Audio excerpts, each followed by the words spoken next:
Welcome, everybody. You are watching the YouTube recording of probably the most important show we ever had on Saturday Night Live.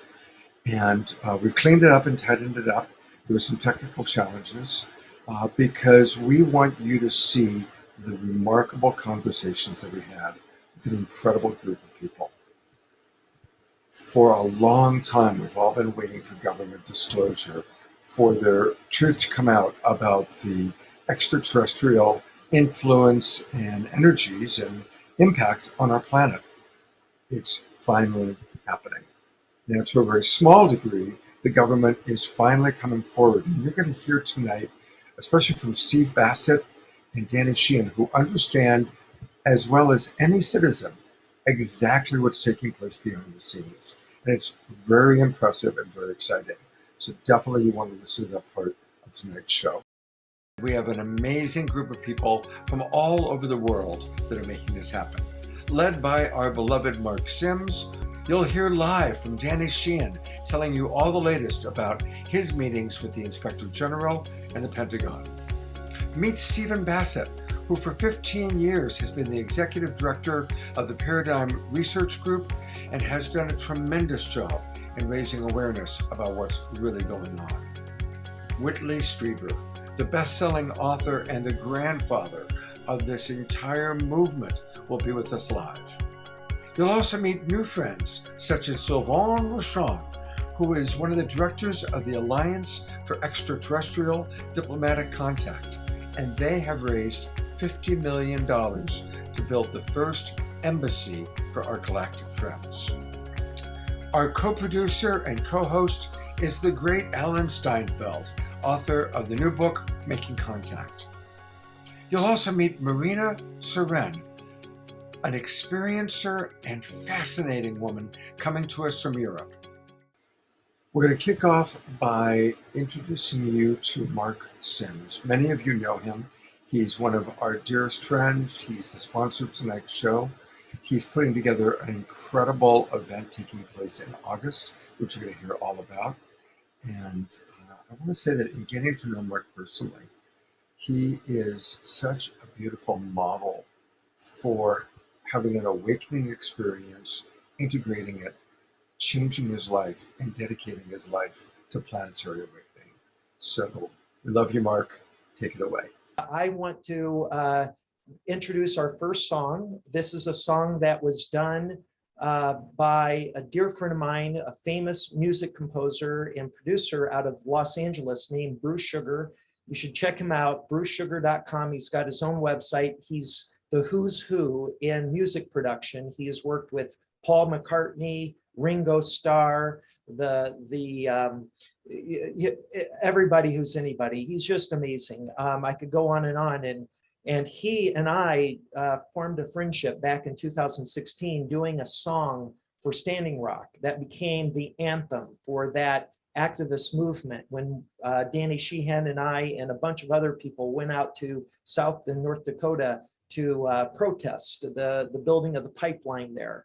And it was Bruce Sugar who produced the song called The Whole World Is Watching. That's now on YouTube, seen over 7 million views.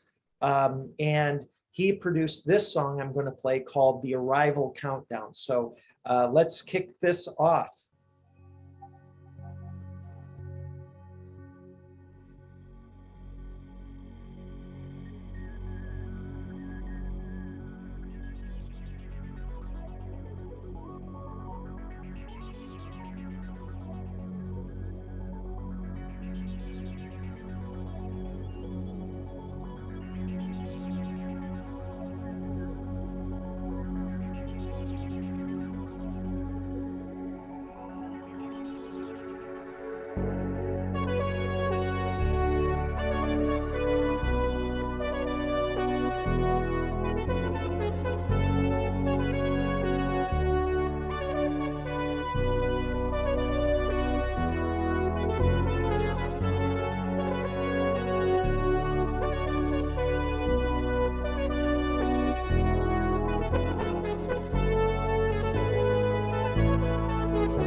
Isn't that a powerful video? You know, the image of the little boy with the blonde hair and the blue eyes looking up at the sky. I always think that's Mark Sims when he was a little boy, and that innocence that lives within Mark all the time. We're going to go right into an introduction of one of the most incredible speakers we've ever had on this show. This is his third time joining us, and it's an honor to have Whitley Strieber with us. And Whitley is going to share a very personal story about how the death of his wife has impacted him and helped him to understand the bigger picture of our connection to the unseen, our connection to the galactic family, our understanding of the bigger picture. For any of you who are not familiar with Whitley Strieber, he's authored a number of world-changing books. He's the author of over 40 works of both fiction and nonfiction. They've made movies out of his films. He has affected the entire world with his writing and his personal experiences. And as you're about to see, he's a very honest and remarkable presenter and human being. We're honored to have with us live Whitley Strieber. Well, with an introduction like that, I'm at a loss for words. No, not quite. That's a joke, believe me. That's one thing I'm not ever at a loss for, thank goodness. What I'd like to talk about is an arc that is contained in 3 books: The Afterlife Revolution, A New World, and Jesus, A New Vision, which are all connected in an unexpected way. They all have to do with my very much still living muse and partner, Anne Strieber. You can see behind me. I wear both rings now, both of our wedding rings side by side, because as far as I'm concerned, we are now 2 souls using one body. And we're down to the one body, but we're still here. Now, why would I say that?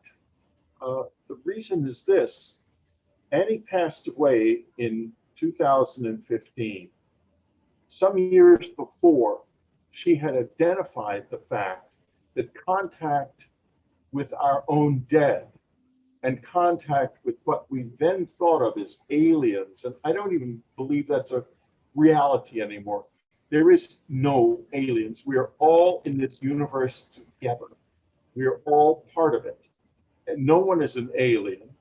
A lot of us, we look different because it's a big universe, and we have grown up in different evolutionary tracks. That's all. In any case, she came out of her office one morning and she said, "Whitley, this has something to do with what we call death."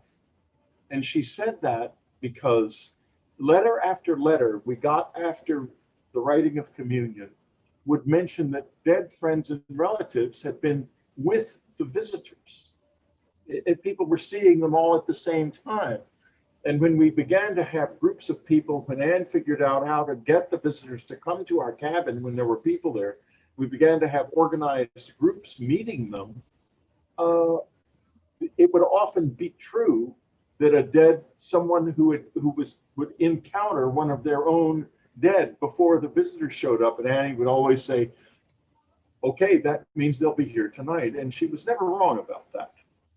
Now, what does that mean? She died I say died in quotes, in 2015 in August, and immediately began establishing the fact that she was still here. I was at 9:30 that night. She died at 7:15. I was sitting in my living room, just bereft. It was, we were so close, and I was saying to myself, Annie, if you are in any way still here, please let me know. The phone rang, and I thought, oh no, the last thing I want, because no one knew she was dead yet, except just a few very close friends. It was a friend of Anne's, and I answered, and she said, "Whitley, is Anne all right?" Because I just heard her voice in my head say, "Paul Whitley." And I thought, my goodness, what a strange coincidence. But this happened over the next 2 weeks, again and again and again, until I finally had to admit she's here. And The Afterlife Revolution is a book about why that's true and how to create in yourself a state which will enable you to live beyond the veil and live like the visitors live. For the most part, there is no veil between the living and the dead. We are very thick and very invested in time, and so we have this veil. We're kind of in tunnel vision in time, but you can rise up out of that, and when you do, you begin to come into contact with all kinds of different levels of being, including very physical aliens. I guess that we have to call them that because that's such a meme, but they're not aliens, as I say. Your own dead friends and relatives, and lots more. The universe of consciousness is vastly populated.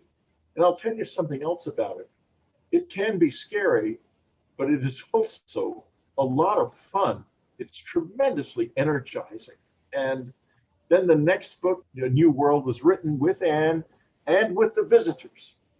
And we worked on it together, literally, physically sometimes, to make it what it is.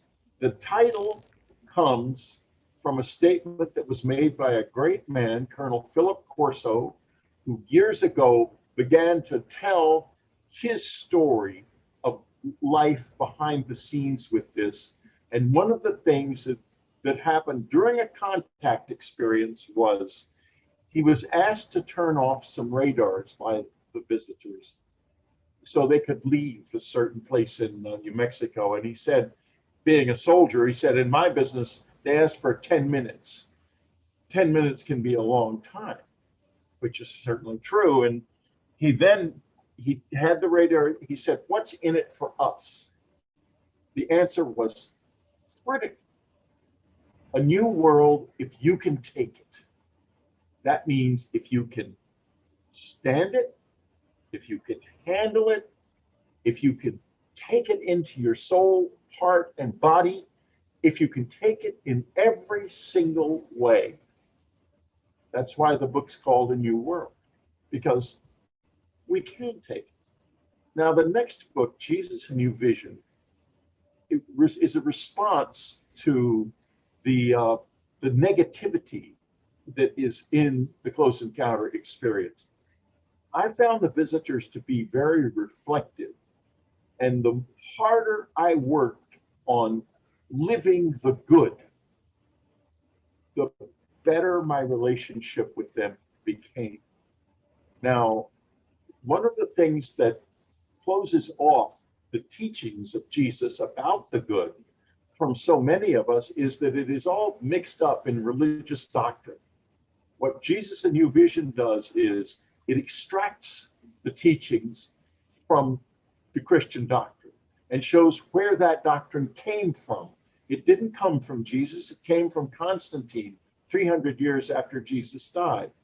It frees the teaching from the doctrine and frees, I hope, the souls of everyone who reads it to understand a great secret, that the Beatitudes are a way of life, that if we bring that to this, we are going to have a marvelous relationship with this other world in all of its levels and manifestations.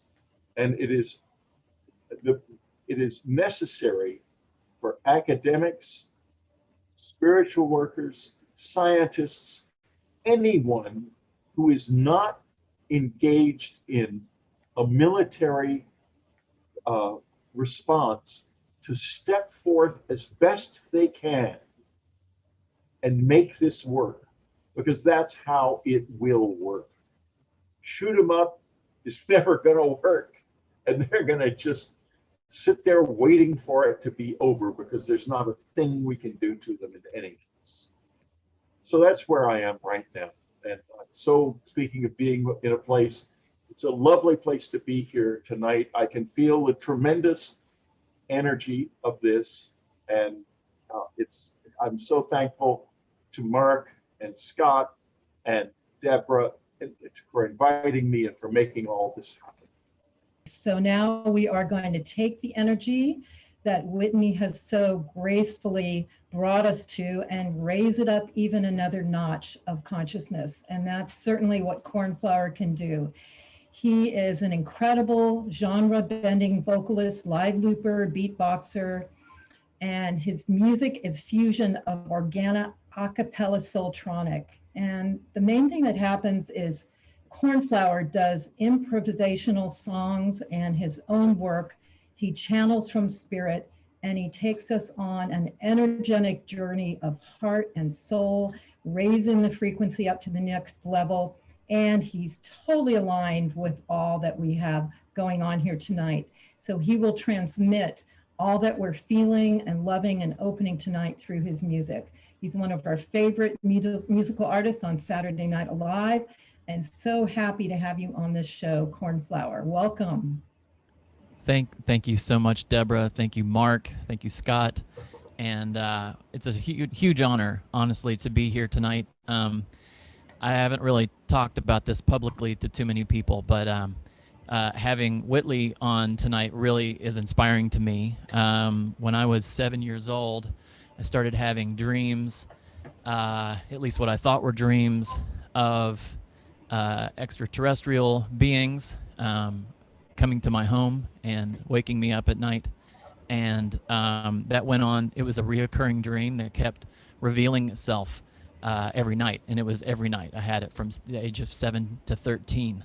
And when I was 13, I was then visited by, I'll keep it short, it's a pretty deep story for me, but I was visited by this brilliant being that made me realize that it wasn't just a dream. But then my brother contacted me just a few weeks afterwards. You can tell in my voice, this is a lot for me to be talking about. But my brother contacted me. He's about 9.5 years older than I am. And he was living in New York City, and he had just read a book. And for some reason, he got inspired to call me and talk to me about it. He thought I'd be interested in it. And so he's telling me about this book and this story. And the story is basically telling so many things that were synchronicities to the dreams I had been having for the past 7 years. And I hadn't told my brother about it. And I then began to explain to him. And he said, "You should read the book. It's called Communion." And in that moment, talking to him, and then I ended up reading the book and had just so many aha moments where I realized what was really going on. And anyway, I just wanted to share that story, the synchronicity of being on tonight with you, Whitley, and what an honor it is. Thank you so much for the work you've done. And it changed my life, reading that and knowing that I wasn't alone. So anyway, let's drop into some music, and hope you all enjoy.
Thank you, Cornflower, for that amazing musical piece. And there will be two more songs from Cornflower during tonight's show. I now want to introduce you to someone that I just met, who's a wonderful new member of our great global family, our global peace tribe, Sylvain Rochon, coming to us from Ottawa, Canada. He's an international keynote speaker, entrepreneur, and the author of Engineering Paradise. Are you ready? Most importantly, as it relates to tonight's show, he's the VP of Network Development for the Alliance for Extraterrestrial Diplomatic Contact. And you're going to learn about how he has come together with people from all over the world. They've raised $50 million to build an embassy to welcome our galactic friends. He's a remarkable man, and I'm really looking forward to introducing Sylvain to all of you. It's such a pleasure to be here with you guys. It's like learning about a family I've never met, because I feel very connected with you guys. I've been, since I'm a little boy, I wanted to save humanity, and so because I didn't know what that meant. I just felt that there was a lot of stuff going on in the world, and I needed to do something about it. And I mean, long story short, this is my mission. Right, is to bring us all together, bring peace, love, harmony, and not only on planet Earth, but also connected to extraterrestrial civilizations, because we are all one in the same universe. We're all connected. Everybody's connected. Everything is connected. So I've been working with different organizations for, since I'm about 15 years old, sort of over 30 years. And I've been a member of the Iranian movement specifically since I'm 15. So we're working with that organization that of course believes in extraterrestrial, that extraterrestrials created life here and so on for all that time, and among other things. But the alliance itself is specific. This is a not-for-profit that I created along with other members 6 months ago. And the first purpose of that is like we talked about. I'm going to share my screen here. Earlier, is because of the Disclosure Project and how it's kind of opened up. And one of the missions of the movement itself, the promoter organization that kind of founded the alliance in some way, is like we want to build an embassy. We want to welcome, extraterrestrial civilization in an embassy, kind of an official way. But this is not just one organization program or idea. This is a project for the world, for everybody. It's not just one ideology or one subset of people and so on. So we created the alliance to gather as many organizations as possible, to bring resources together to make this happen, to create an embassy, to create a discussion at the national level with governments and diplomats and so on, to get the discussion going at that level. Now, the tribe has been doing the grassroots, just like we've been doing on our own side. And that's amazing, and we should continue that. But in parallel, we decided, well, let's get the embassy built. Let's do that work, and let's get the consciousness at those levels happen. So we've been at it for a while. Now, this is the website here. And the last 6 months, what we've been doing, we've been gathering organizations that want to lay their support, that bring resources together. So the movement is there. You've got a public stream network, a Buddhist center, the paranormal researchers are now of Ontario, in this case, have joined. And combined, we have over 100,000 supporters of officially meeting an extraterrestrial civilization. And we're currently in discussion with half a dozen other organizations that number a lot more supporters, and they're all kind of like us, like you, because I consider part of you, trying to strive for the same thing. So and with numbers comes authority and power, especially we're talking with politicians and diplomats, which is what we're doing.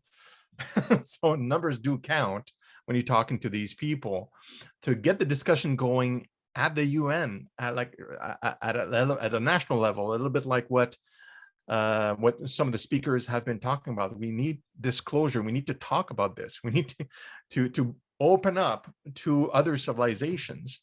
And so, but we've been at it as a collective, as a group, because there's many organizations now and more coming, been collecting resources. Like this is the plans for the embassy. And we got the blueprints, we got plans, we got a number of resources. This image here shows the embassy is in the middle. We've got a wall, and then there's a whole city around it, convention center, a mock for the embassy so that people can visit, a research center to, because it's part of the idea of that, of the part around the embassy, which we'd also build, is to increase the knowledge. How do we merge with the environment? How do we as a humanity be more harmonized with each other, with what you understand of the real world, pure water, basically build a little bit of simulation of a perfect society where people don't need to work, don't need to worry anymore, and can kind of strive and thrive all together. So we can do a lot of research about that and let it spread. And we've been in communication at least since 2019 with the United Nations, and they've asked us, okay, well, here's the process to get this process done, because if we want to have an embassy, it needs extraterritoriality, which is something a country can give, but we want the discussion at UN level. We want an additional protocol to the Vienna Convention that allows for extraterrestrial embassies, because that's not in the language of the conventions. We want the UN to have that convention and talk about it and establish, what if a civilization comes, where should it go, how are they going to behave? The countries, not the aliens. We know they're going to be peaceful and they're going to be quite happy if we all gather together and with high desire. We've gathered with the organizations that we have currently. We've gathered $50 million in accessible funds, so we can build the embassy and much of the infrastructure around it, depending on the nation. We have thousands of volunteers and experts of all sorts. At least 200 scientists that have signed up to help us out officially, with their name listed and everything. And we have a growing network, and we expect by the end of this year to have over 2 million supporters of this alliance, and probably more by the way it's going. And so we have a lot of assets. We have much of what we need, and we have groups in Geneva talking to the UN and so on. What we need is to have a nation that's willing to give extraterritoriality for the embassy. So we're discussing with a couple of nations now, but more options is better, because it's a big thing for nations. This project, once it's built pre-arrival, is worth about $2.4 billion to a local economy. So that's the pitch to the nations, like, hey, this is going to be a touristic location, and once a civilization does arrive, oh my, it's going to be a massive boon to your economy. That's the pitch, because that's what they care about. What we really care about is we want the wisdom of the extraterrestrials to come in, and we want to be part of a bigger civilization as people. That's what we want, because we still live in the current world that still works with economy and money and all these things that are basically distractions. And what we also need is we need more supporters. Because we're talking to diplomats, they listen more if you have more supporters. Because we're talking to politicians, they listen more if we can claim we have more organizations and more supporters. So that's the strategy to get into those discussions. So the alliance itself is happy to lay all its support to what you guys are doing. Bar none, no problem. We're on board. And we'd like humbly to ask any of you that want to support the alliance so that we do our work with higher effectiveness. And that's the only thing that we really ask for people when we talk to. And if you feel inclined to engage and be active as an organization or individual, welcome. We'll have a discussion and we'll see how that works, and we'll all work together towards the embassy side of things. So not the grassroots. This is more the embassy and the diplomacy aspects of things. And the alliance is growing. It's philosophically varied even now, and it's getting more varied. It's exciting. We're getting into really interesting discussions all over with a lot of the organization individuals that are fascinated and that want a peaceful meeting, an official meeting, and a full officially disclosure, because we want to get a discussion going with our extraterrestrial brethren, right? And those of us that are involved or a little bit more connected with the project will also perhaps facilitate the building of what we call a Scientopolis, which would be a center near the embassy, perhaps, whose purpose is to do research to expand the human experience, to make sure that we all together live in harmony with high science and low stress. We take care of the environment, and we live peacefully without any need for suffering or to be forced to work or things like that. We can do a lot of research on AI and all sorts of technologies to free ourselves from labor and suffering. The Alliance for Extraterrestrial Diplomatic Contact is a non-profit international network of organizations and professionals who support projects leading up to the formal welcoming on Earth and diplomatic contacts with extraterrestrial civilizations.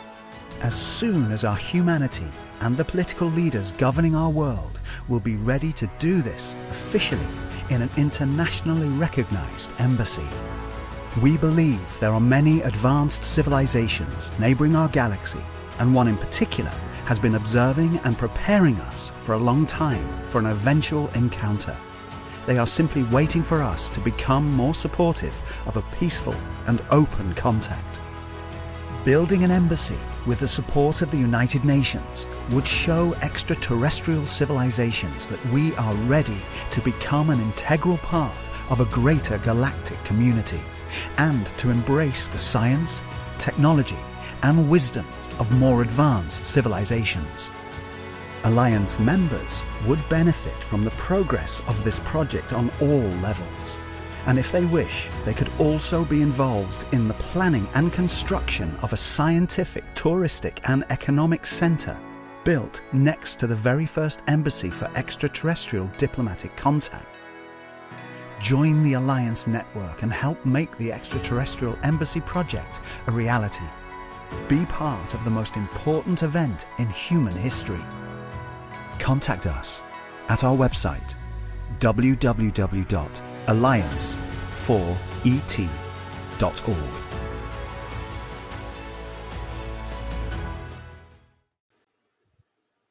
And this leads us to the main core part of tonight's show. A three-way conversation between Mark Sims, Danny Sheehan, and Steve Bassett. Danny Sheehan has been an amazing advocate for our tribe for 40 years. When somebody goes up against the government or against a large corporation, almost inevitably, Danny is their attorney. Danny has been fighting the good fight, going all the way back to Kieran Silkwood, the Pentagon Papers, Watergate, and more recently, Standing Rock. And for 40 years, he's been an incredible advocate for us.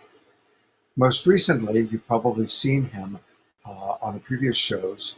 He's been working with Lou Elizondo, who's the whistleblower that was featured on 60 Minutes, who has really forced, in many ways, the government to acknowledge the existence of what they're calling unidentified aerial phenomena, UAPs. We used to call them UFOs. Danny's right there doing this incredible work.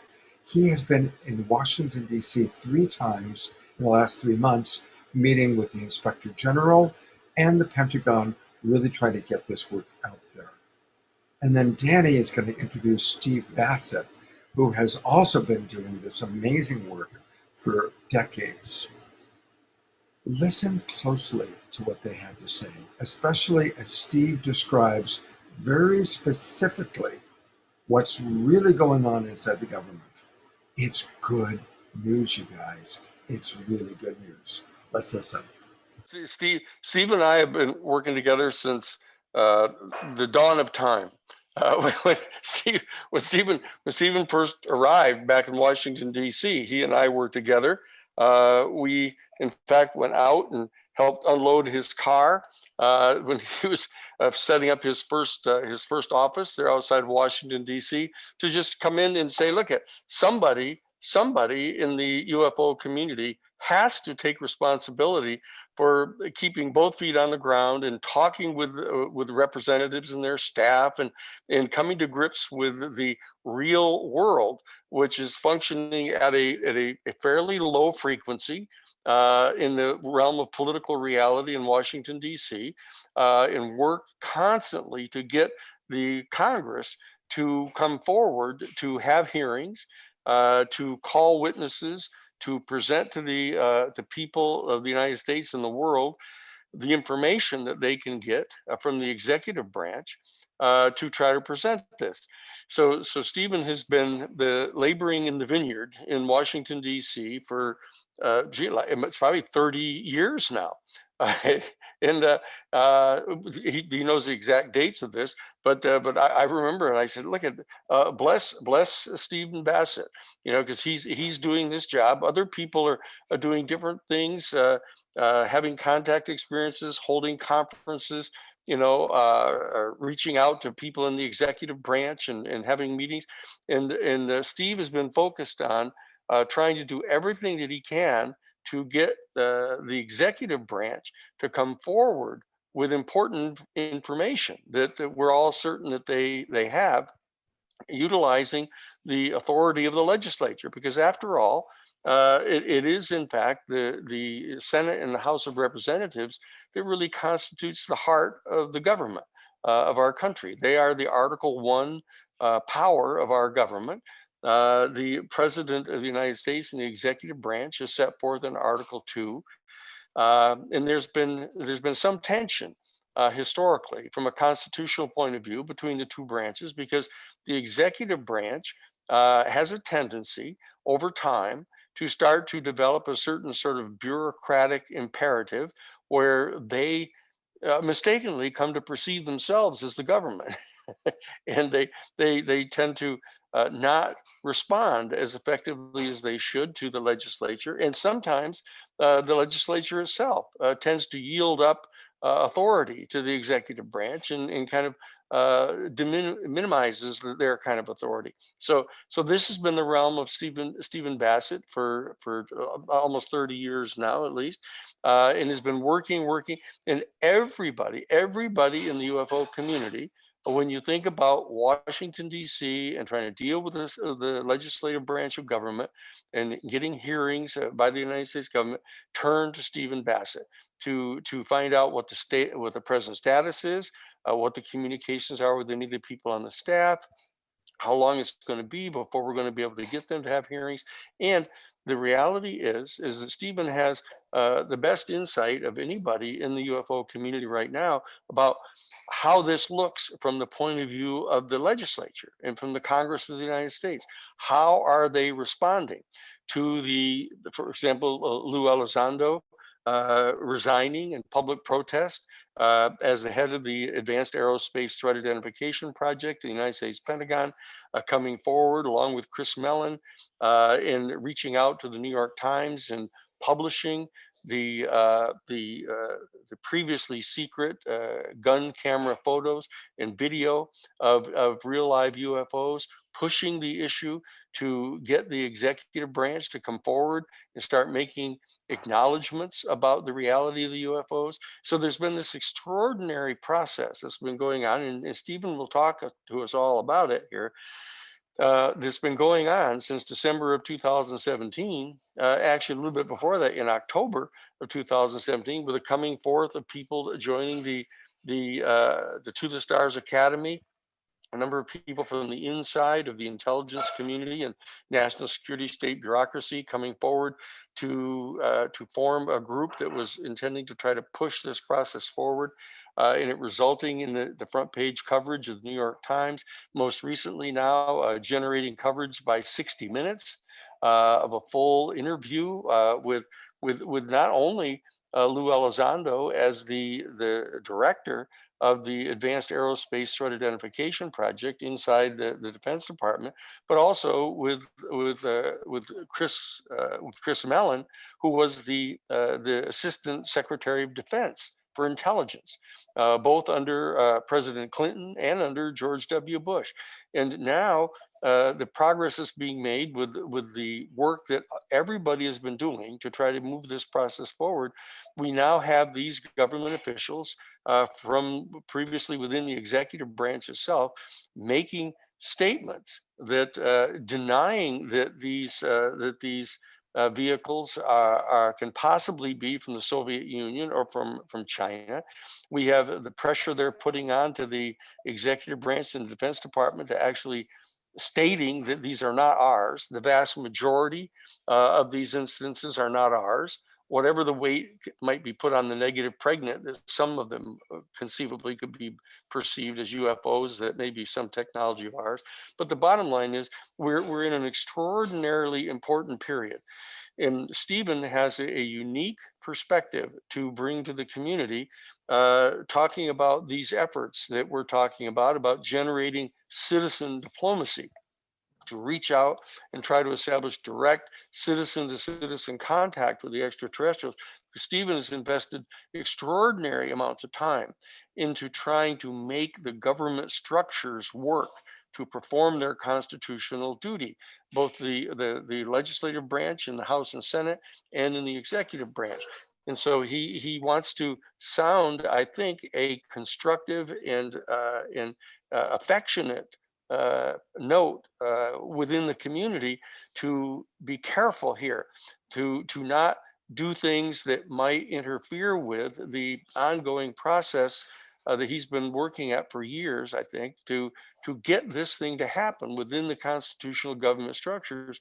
And so that I want to, from the perspective where I am, of having been legal counsel, for the Disclosure Project, legal counsel with Stephen in the citizens hearings, and now legal counsel for Lou Elizondo in his internal communications with the Defense Department, trying to get more information out of them.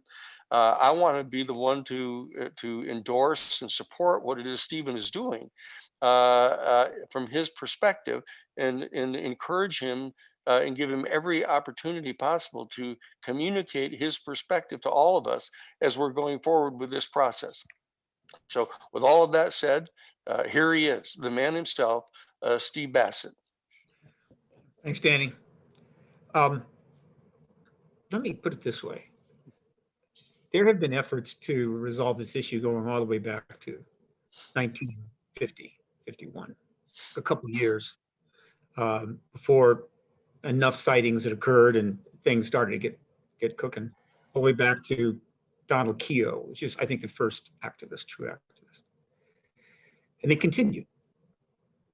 But simple truth was, for the first 44 years from 47 to 91, there was no chance. There was simply no chance.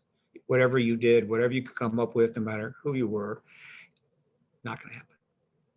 That changed when the Cold War ended. Because, and the reason I say this is because the nuclear issue, the nuclear threat, the mutual assured destruction, was a pretty potent issue, and the national security state was not going to defer on that. In other words, they were going to defend the country and prevent whatever could come from that. And anything else that might interfere, forget about it. Okay, that changed in 91. I entered the field in 96. So I was 6 years in. So that, first of all, that was a good thing, because the worst was over and the doors maybe could start opening. But I neglected to do something prior to that, and that was to get rich. I was terribly bad at making money. I mean, just awful. It was really kind of sad. So I entered the field with virtually no resources at all. So what are you going to do? But I had one thing in favor of my particular approach. Nobody wanted to do it. Nobody had, really. I realized right away there was no lobbyist that had ever registered on the subject. Okay, I'll be the first one. No political action had been set up. I'll be the first one. Nobody had done an exopolitics conference. I did the first, I think, the first formal one, and then one in Washington. So in other words, I had nobody in the field. I was just running up and down the field with nobody tackling me. It was great. Again, that doesn't mean major things are going to happen. It just means that is an angle that you have.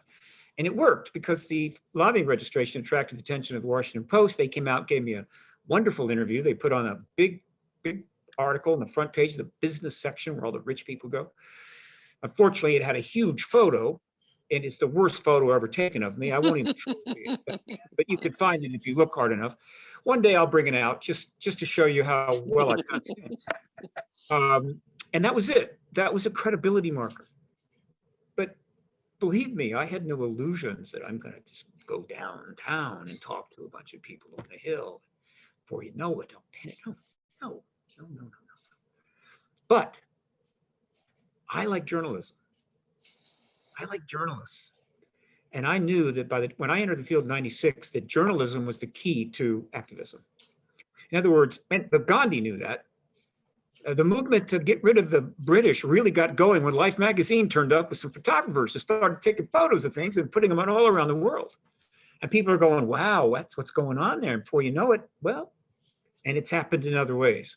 So you get the journalist on an issue, they publish articles, that gets the attention of the public and the members of Congress and their staff, and they go, something going on here, we should look into that. And so I focused on the media. I've generated hundreds of stories regarding this issue. I've been in 170 or 8. No, I've been in, I'm sorry. I've been in 500. I'm at 550. I mentioned or PRGs at 550 stories. You would think, oh, hell, that'll get you on 60 Minutes. Well, no, not yet, but we'll see. Anyway, that's the path I took. I did what I could. And during those years, plenty of other people were doing stuff, again, trying to push us towards a breakthrough that would lead to an appropriate engagement. Stephen Greer did tons of stuff. And other activists have turned up, and the conferences and the websites, the podcast, all of this isn't just because people needed a hobby. They're trying to get a message out there. And who's the target of that message? The American people, the American press, and Congress. But yet, by 2016, we had not made it yet. But it looked very promising. And then it took a nasty turn. Okay. And then in October of 2017, we had the breakthrough we had been waiting for since 1947. And that breakthrough took place over a period of 65 days. The launch of the TTSA, the announcement of the website, and the resumes of the team, the delivery of the information to the New York Times to be vetted for articles, and the 2 published articles on the front page, December 16th. And that's the To the Stars Academy for a lot of people that may not know the TTSA. TTSA, Academy of Arts and Science. Yep. So why was that the breakthrough? It was the combination of 2 things. One, it was the fact that the team was clearly coming. It was a team that was completely careered in the military intelligence complex, stepped out into a private organization, and there was no indication that it was, as far as we could tell, a formal program at all. It was essentially a privately engineered project, and that meant that there was a growing group within the military intelligence complex that finally had decided it's time to end the truth embargo. But we can't do it. I mean, it's what? I'm a CIA person and I'm working at the CIA. What am I going to do? Launch a personal program to end the truth embargo? I'd be closed down in 20 minutes. No, we can't do that while working within the MIC. But what if we weren't working for the MIC anymore and we were part of an organization? We pulled our reasons and that's the military intelligence community. Right. That's right. But there's different people at different levels here. We're just getting everybody keeping up on board. So this was a breakthrough. In other words, I said it right away in an interview. I said, for the first time since this began, the disclosure movement, it had come to be called capital D disclosure movement. The disclosure movement, which included a capital D disclosure event. My contribution, Greer starts the disclosure movement. I added a capital D, created an event, made it the prize for the activist movement, was being led by the military intelligence complex by proxy. Now that was a big deal. And every one of those resumes and that website was a clear message, something has happened. And then the second thing was the New York Times articles, that they took the info, vetted the info, published the info on the front page, put a double Pulitzer Prize winner as one of the writers, along with Leslie Kean, obviously deserving of that honor, and Helene Cooper, one of their top military and writers in that area. She's really quite credentialed. They couldn't give it more gravitas. And you saw what happened. Immediately, things started emerging very fast. Massive news coverage. We've now reached 1,000 articles related to the TTSA's launch and the subsequent events related to that. 1,000 articles. They're on my website. You can go read them all if you got some time. That was the game changer. That penetrated, right? Now, it would have had an explosive result, except that it ended up having to emerge during a very complex and unusual time. The political climate was unprecedented in the modern era, might have been unprecedented in the entire life of the Republic, who knows? And so it made it much more difficult to pursue the agenda that they chose, that I believe was a key agenda. To their great credit. And these are the whole Trump administration plus the pandemic all coming together to be this unique, extraordinary series of events that took place coterminous with what's happening here. I'm sorry. Even before the pandemic, to making the decision to go forward in October of 2017 into the storm, into the hurricane, was a bold decision, which history will reward greatly. They didn't know a pandemic was coming. Right. So they're trying to get through these years because the situation was not what they'd expected. And then as things look like they may be getting better, in comes the worst pandemic in 100 years. Look, all I can say is every one of them should get the Medal of Freedom as far as I'm concerned. Right. So eventually the political situation settles down. The pandemic at least starts to become manageable and things start moving again. And now they're picking up speed. And so what I have stated repeatedly, and I'll state very quickly now, is that the ultimate goal of that group, aside from their other interests and possibilities, and they had unlimited possibilities depending upon how much money they raised, was to end the truth embargo and to do it by getting congressional hearings. That was the specific agenda, particularly of two key people, Luis Elizondo and Chris Mellon. And in due course, we literally see them putting the pieces together so those hearings could take place, though it wasn't obvious to everyone. And by and large, it all came together pretty well. And where it was going to go, of course, was unpredictable, but they had set the stage. Who would step up on that stage? Well, the person that stepped on the stage to finally take it to the next level was Marco Rubio. Unexpected. He did something bold and right. He put language in the appropriations bill saying, let's get a report. Let's get some information back from the agencies. He wasn't demanding. They dragged the Roswell crash vehicle into the Senate committee room and bring the bodies along. No. They were trying to get an update, an analysis of what's going on. In other words, he offered up to the DOD the opportunity to be helpful, right? Which would be a good look for the DOD. He put a deadline on it. Brilliant, right? 180 days from the signing of the bill, knowing the bill would be signed for months. It was signed in December, which meant the deadline was June 25. But understand, the language was published in July. And so the DOD had a full year to think about how would we respond to this? What will we do? And you see, the DOD is very good at gaming complex situations. That's one of the key things they're supposed to do. And so I assure you, they game this to death. And so anything that happened after that was going to be strategic. And a lot of people couldn't see it that way. They would go, well, this happened, I don't know what's going on. That happened, I don't know what's going on. They couldn't look at the larger picture and see the strategy that was unfolding. And so what followed after that is very predictable. You give the media a specific date on a specific event, and that is an easy story. And they have written articles by the scores, articles, maybe 200-300, related to this report, right? Worldwide articles, by the way. This report is coming, got a deadline, could be this, could be that. fantastic. Got Rubio a lot of press too, which I think he probably enjoyed getting. So they put it in play. Okay, things went relatively slow again. We have a pandemic, but that didn't affect the government's, the DOD's actions. And what the DOD chose to do, as I see it, if I'm wrong, somebody correct me or correct me later on, is this. Here's the strategy of the DOD. First, okay, we're gonna put something together, classified and unclassified.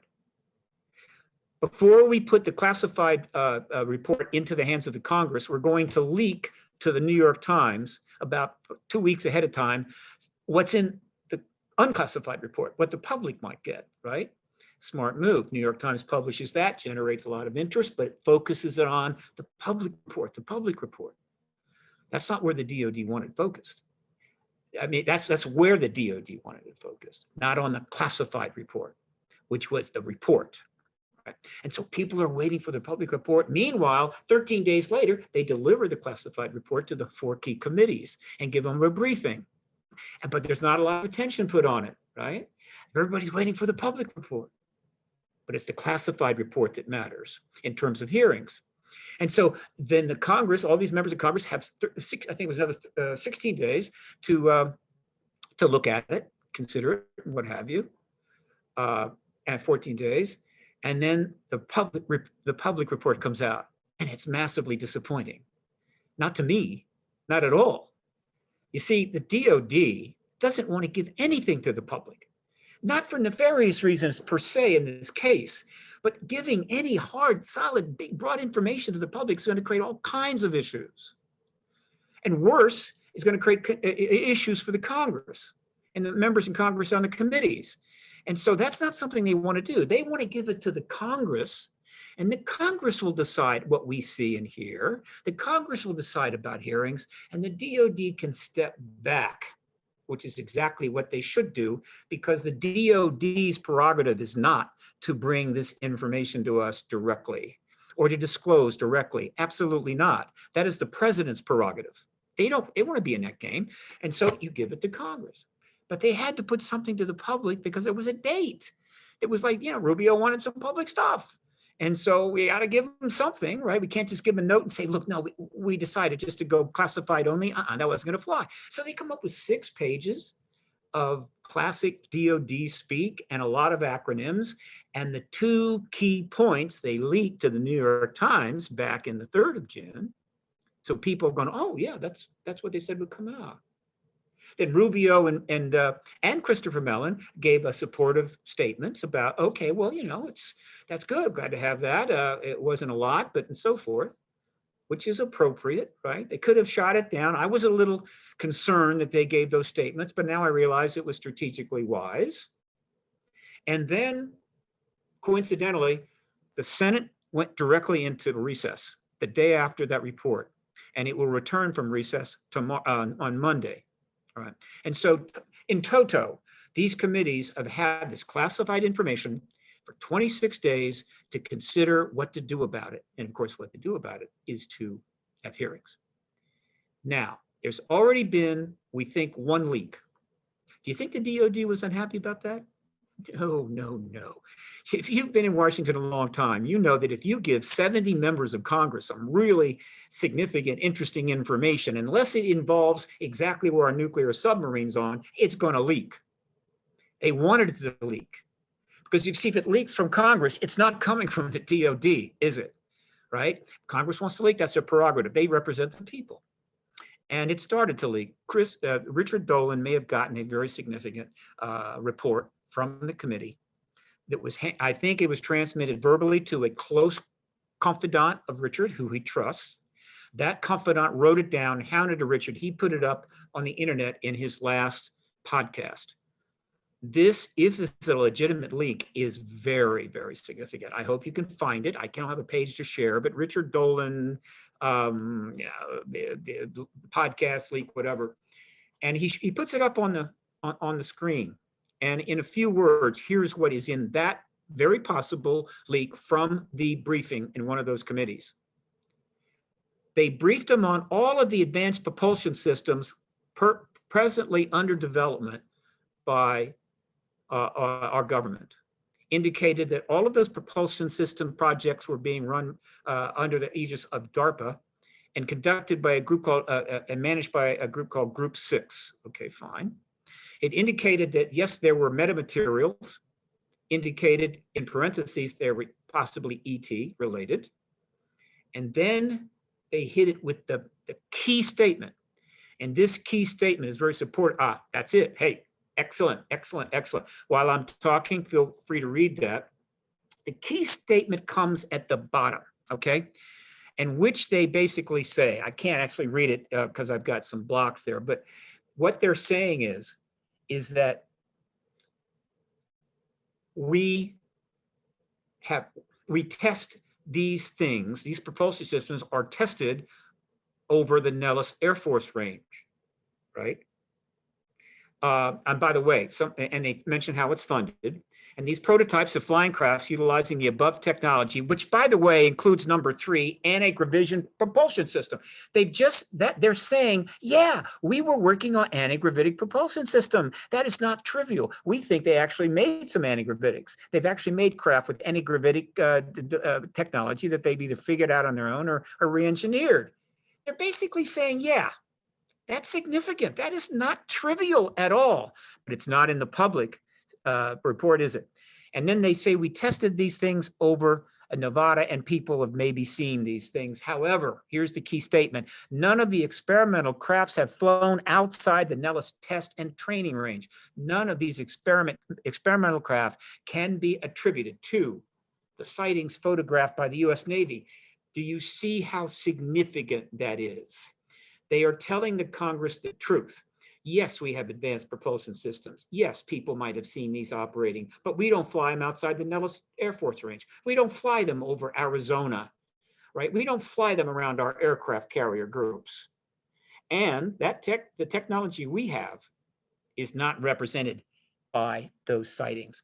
This one leak alone, if it were addressed in hearings, would blow the truth embargo sky high. And there are 73 pages of this. And so you see, they're doing what they should do in a way they should do it. They're giving the Congress the ability to now move forward, hold the hearings, bring the witnesses in, get the military testimony to back this up, and hand the president the platform in which he can appropriately, correctly, and in a valid way end the truth embargo as the commander-in-chief and the United States president, which is the way it has to happen. Any other way is damaging, destructive, and probably absolutely stupid. It has to come from the president, preferably our president, but he's not the only president.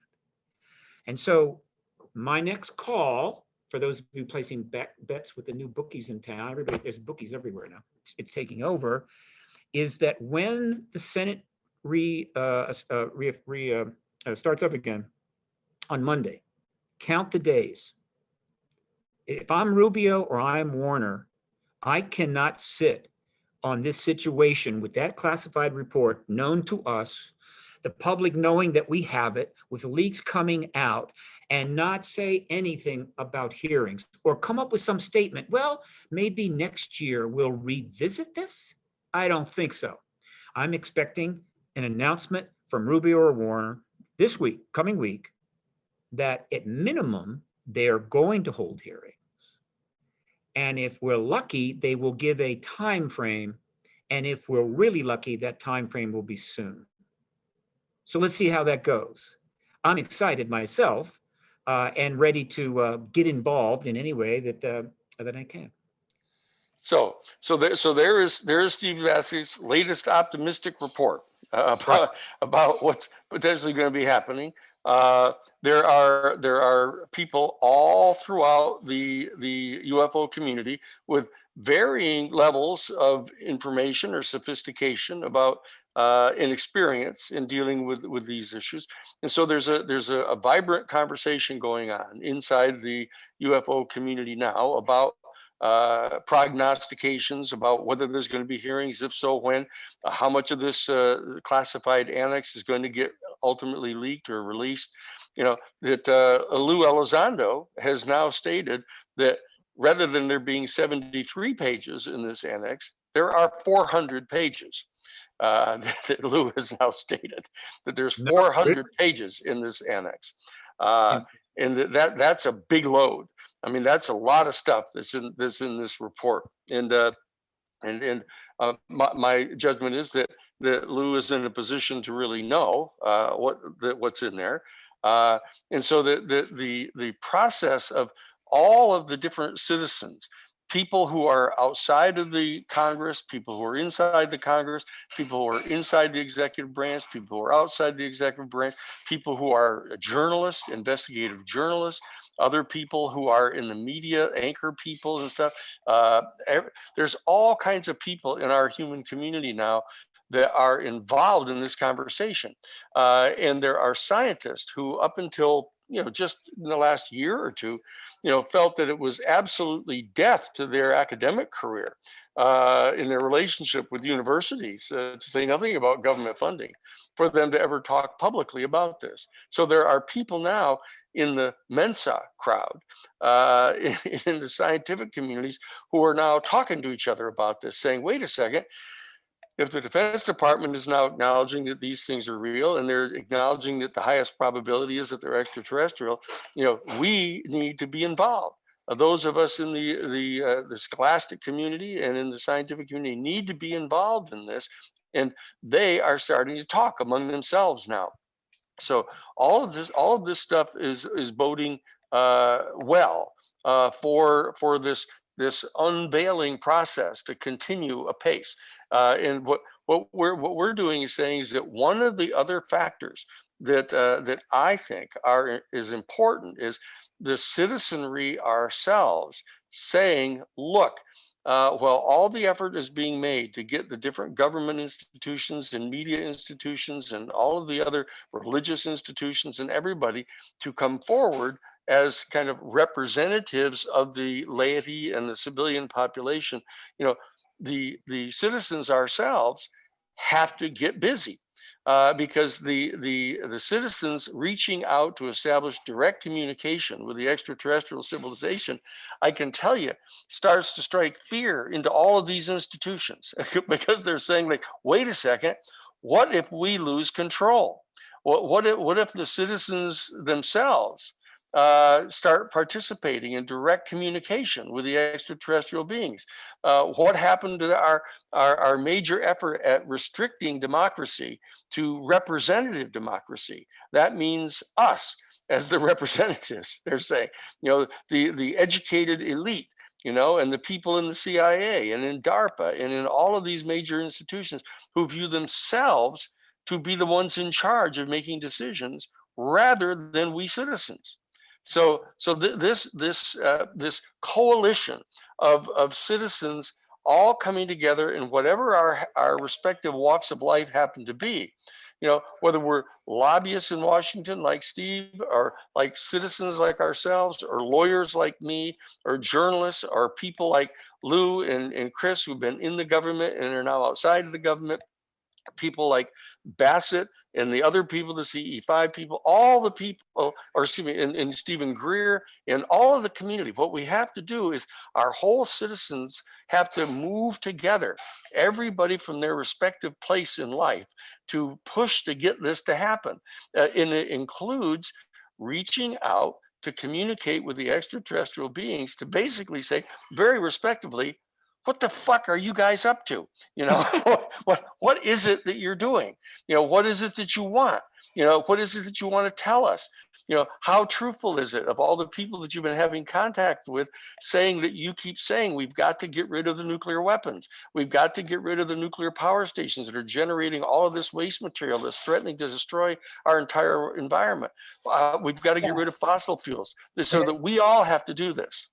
And Danny, absolutely, we all have to do this. This is really why a citizens diplomacy initiative is crucial for a successful disclosure, because we have to show our representatives in Congress and at all levels that we demand this, and they need our support. They need to know, because they're worried about their jobs. They're representing us, and if we're sitting back and don't demand this, then they're going to take their direction from lobbyists and other, other.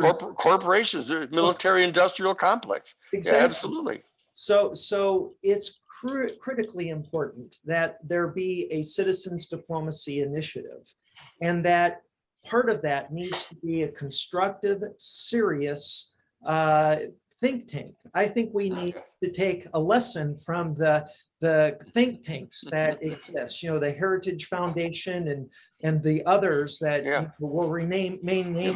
The Brookings Institution, the Hudson Institute. There are 42 think tanks that are all on the right end of the political spectrum, but the people in the middle has the Brookings Institution, but nothing else. And people on the progressive side of the political spectrum don't have any. Well, there's the Institute for Policy Studies. There's one. So what I'm saying, there's our community has to develop a really first-class think tank. This new paradigm institute to be able to come together, bring together the experts, bring together the scientists, bring together the researchers, get people talking to each other professionally and responsibly, unemotionally, not being protective of their own property or thinking that they've got the only answer, so that we really share the information that we have. But I think it's critical that in addition to the think tank and the kind of scholastic research that we need to do to try to develop a completely comprehensive new paradigm that integrates this new reality, we've got to have an active citizens movement reaching out directly to the extraterrestrial beings themselves, so that all of the representatives will say, wait a second, we've got to do a lot more than we've ever done before, or we're going to lose control here. The citizens themselves are taking over. The citizens are rising up, and democracy could break out here. So we've got to be able to demonstrate that democracy can be made real in this very special area. So that's why I think that both the New Paradigm Institute that we're talking about doing, this major think tank, is really critical, and the Citizens Initiative, the Citizens Diplomatic Initiative to establish contact with extraterrestrial beings directly. These are two extraordinarily important components.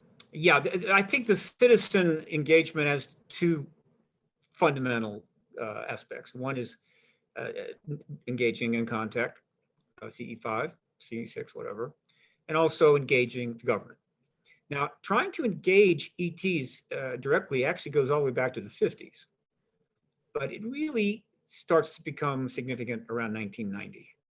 And that's when a much more formalized effort gets underway, which comes eventually to be known as CE5. And I think these efforts to go out and make contact with these beings is not a problem for the disclosure process by and large. It isn't. I haven't really seen it as interfering. So that should continue. It's great. And it's exciting, and it gives contactees who are maybe in the closet an opportunity to come out a little bit and get involved. So it's all good. Now, when we get to dealing with the government and contacting them, I would have just one thing I'd like to suggest.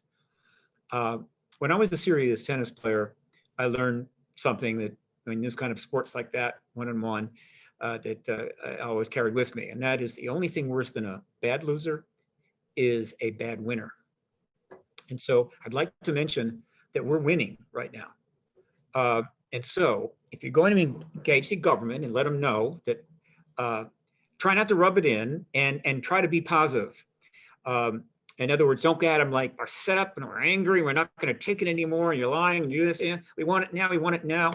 But rather just approach them with the idea of, look, we are aware you're considering hearings. That's definitely the thing to do. We're so pleased that you took this report. We're pleased that you're commenting on it and things like that. In other words, be graceful in success here. We are going to win. So I would temper the way that people engage the government and go from that point of view. I agree. No, I agree. I agree totally. We have to be graceful in victory here. and keep the victory coming. But the reaching out in good faith to the extraterrestrials, we don't have to say it's contemptuous because you other people in the government, you lost already, you haven't done. We don't have to say that at all. We just have to say that, that whatever the drip is that you've been engaged in for the last 75 years, this kind of feathering in of this information. Okay, it's worked. Okay, we now get it. There's a critical mass of us that are convinced this is true.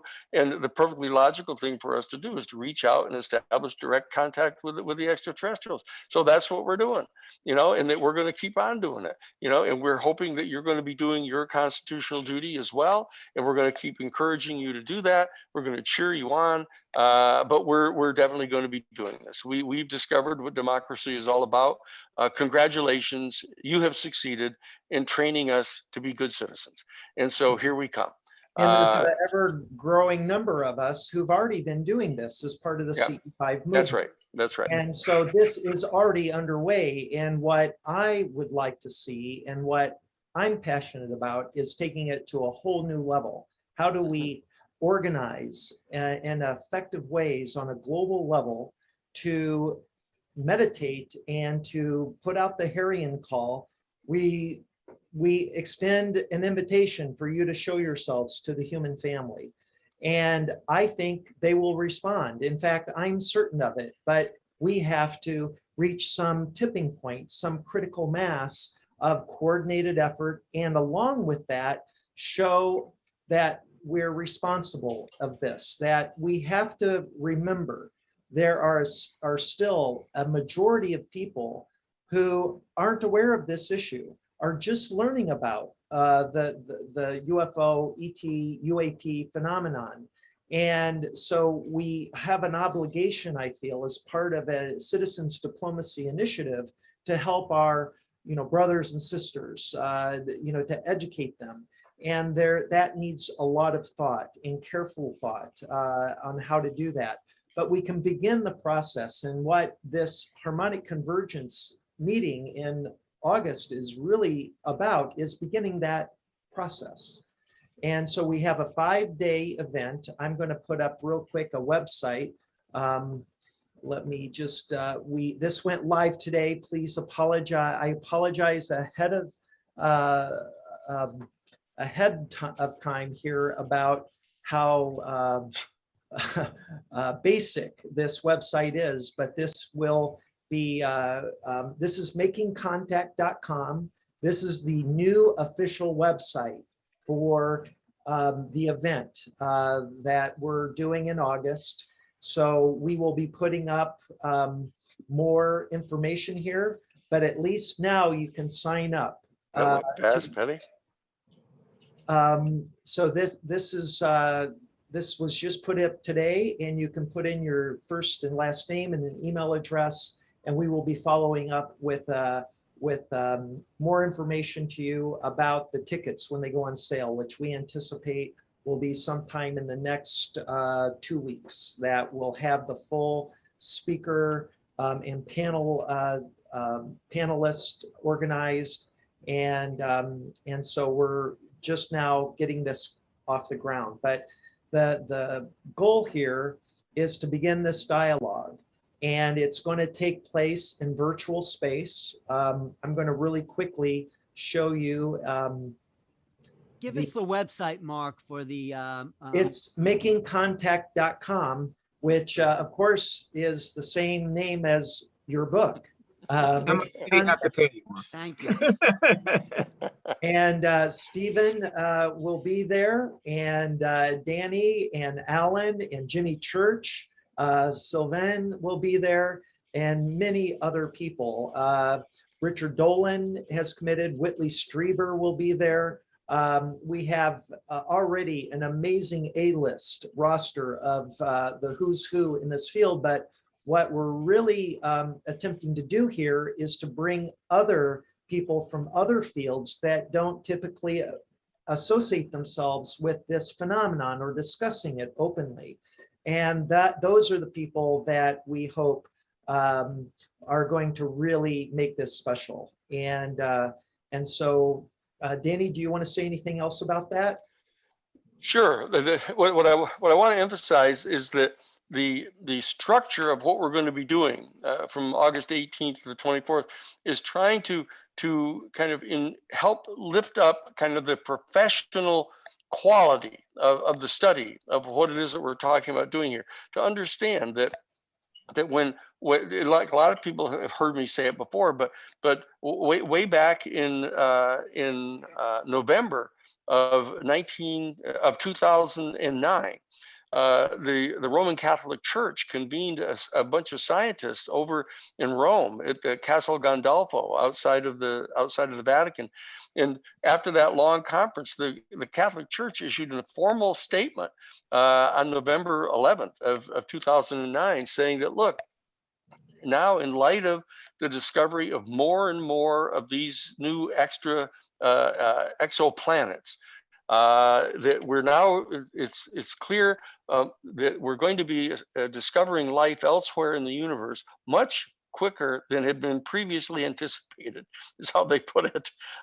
And that therefore the time has arrived for the citizenry and the laity to begin a very serious conversation of the philosophical and theological questions that are posed to our human family by the discovery of life elsewhere in the universe. Now, in my capacity as a former general counsel for the United States Jesuit Order in their social ministry office in Washington, D.C., I reached out immediately to Father Jose Gabriel Funes, the director of the Pontifical Observatory, who issued the public statement, and went to see him. And within 2 minutes, he acknowledged to me that, well, they're not talking about single cellular life somewhere between a frozen, planet in a distant star system. They're talking about another highly intelligent, highly technologically developed, but categorically non-human other species right here in our own Milky Way galaxy.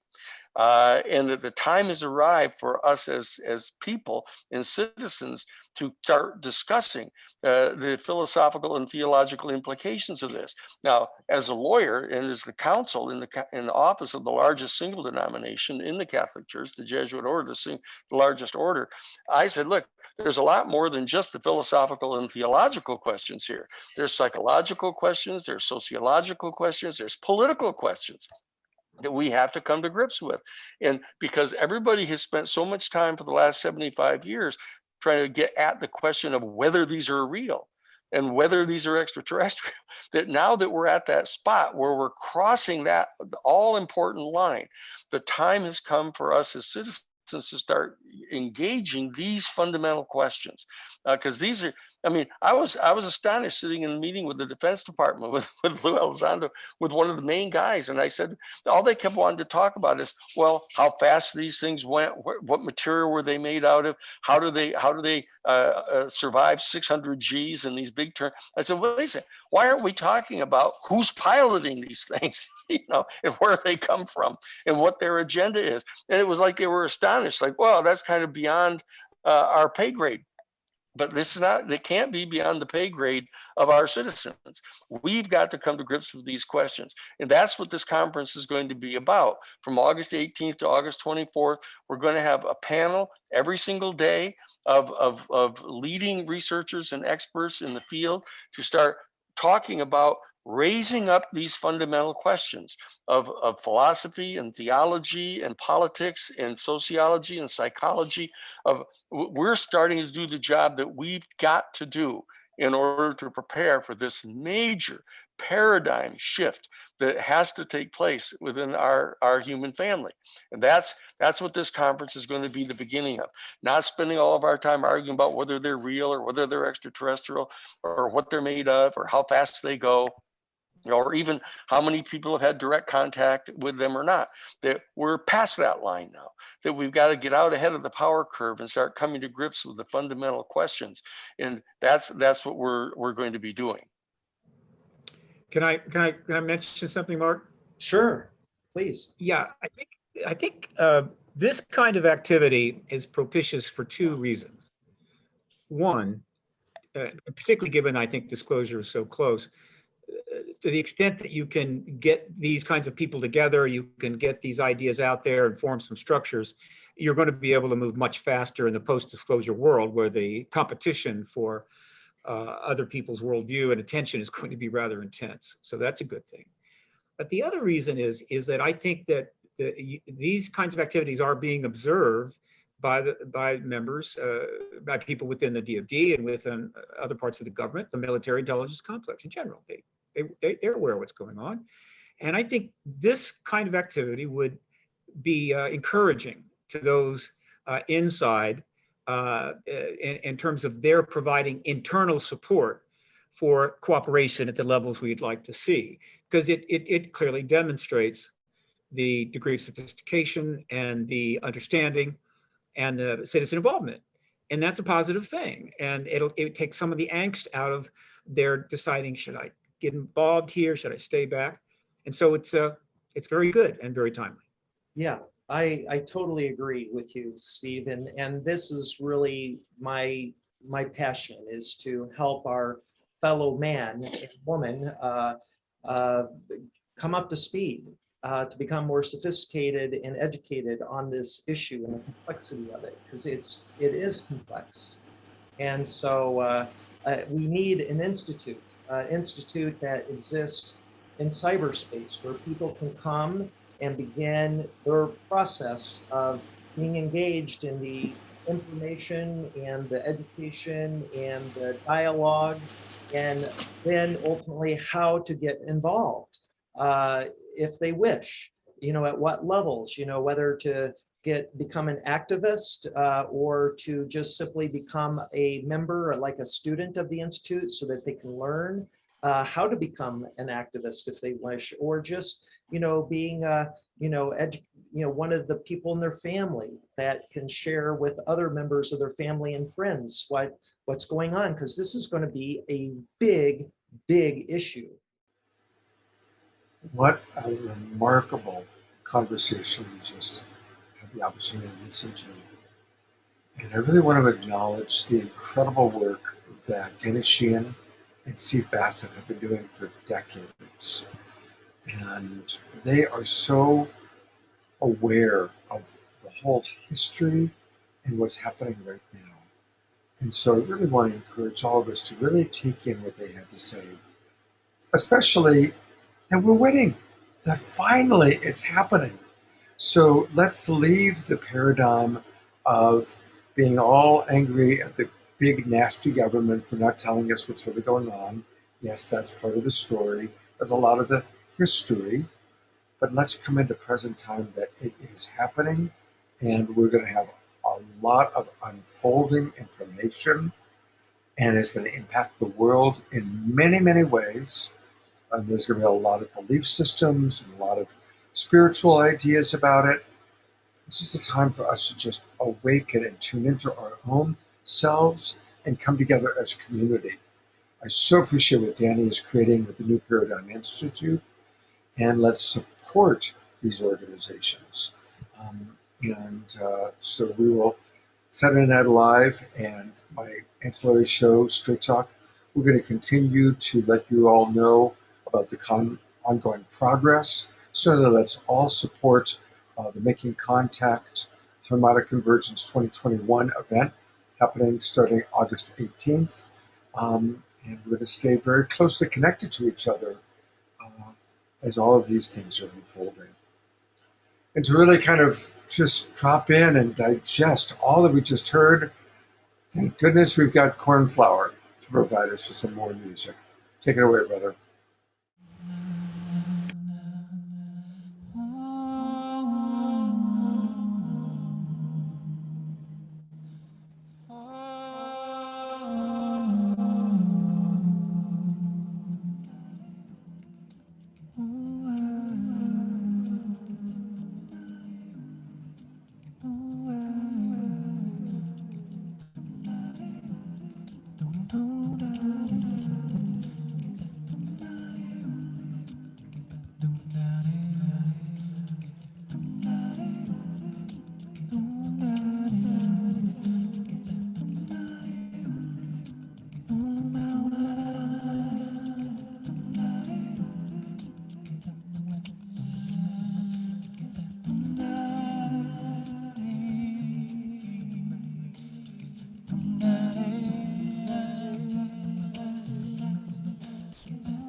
Oh, wow. It's just, God bless you so much, Cornflower. Thank you. Thank you. Just Thank you. amazing. Just amazing, Cornflower. Could you just really quickly share with everyone how you produce your music this way? It's so fascinating to me. Thank you. Yes. So it's all vocal. So everything you're hearing is happening using my voice, running through my mic, going into an effects pedal, that then adds a little color and texture to my voice, and then that goes into my loop pedal. So everything's happening live and in the moment. You know, I definitely feel like a presence. It comes in like a blue light, kind of like the one that's behind me right now, that sort of floats right above the right hemisphere of my brain, and just to the back near my crown, and it shows up and kind of like sends me what the next note or tone or feeling or word or messages that I'm supposed to share. So I just sort of try to get out of my own way and let it come through. So yeah, it's all live and in the moment, all vocal. It's remarkable. What a talent! What a beautiful way of composing and creating music. It's so powerful. Thank you. Thank you, Mark. Yeah, actually, up on the screen, you should see a little square in the bottom corner. It's got my loop and my effects pedal and sort of my gear, so you can sort of see. Yeah, there we go. It's all my stuff. And anyway. Wow, that is so cool. Thank you. Thank you, Cornflower. Thanks so much. Thank you, Scott. Thank you, Deborah. This has been a really deep, informative show. So we went from the past, in a sense, the founders of this disclosure movement, including Whitley Strieber, who's really led the way, and even Bassett, who's been on the political scene along with Danny Sheehan. These are the foundational pillars of this disclosure movement. And now we move into the next generation, someone that I feel is already halfway there to ET contact, who in a sense has merged with this ET awareness. And when I found her, when I looked at her, I said, oh my God, these are hybrids among us. And in a good way, Marina, because it's not just that she's 21, which it's like when you hear what she has to say, it's like, how could she have known? I could barely tie my shoe at 21, but Marina brings in the wisdom of the cosmos. So Marina, I want to ask, because Marina's in Spain, she stayed up all this time. She's about, what is she, from California? She's about 9 hours. It's somewhere in the morning for you. But what did you make of the past, hearing where we've come from, Marina, and where we're going to now, and sort of where you're taking the next level? Well, I was meditating about many of the questions that they have been talking about as to how are we prepared for contact. Mm-hmm. And well, I have noticed that since the beginning of the start of my experiences with my own extraterrestrial contact and with my own UFO sightings, I have been observing that people around me are witnesses of how that impact on me change their own perspective, also on their own belief systems. Because when I share about my experiences at the beginning, there was a lot of contradiction with their own beliefs, with their own realities, and most of them will believe that I was just crazy, or that it was something way out of reality. And what I'm observing is that now, since they are witness of the positive impact that it has had on me, they are becoming more open to all these things, including family members who were really close to hearing about all of these topics. My mother was not really keen to all this information, but she actually showed herself like intrigued, and she actually had a UFO sighting yesterday, which is amazing, after we had a conversation about it. So it's really amazing, we are disclosure, and that's the point of it. It's not just about the government, it's about us people, about our own knowledge, our own stories, our own energy, because that influences a lot. And so the point is that I see many people kind of like interested in the processes that the government is taking in this agenda of disclosure. And actually they believe that they are kind of like the head of this movement, that they have the control, that they are the diplomats.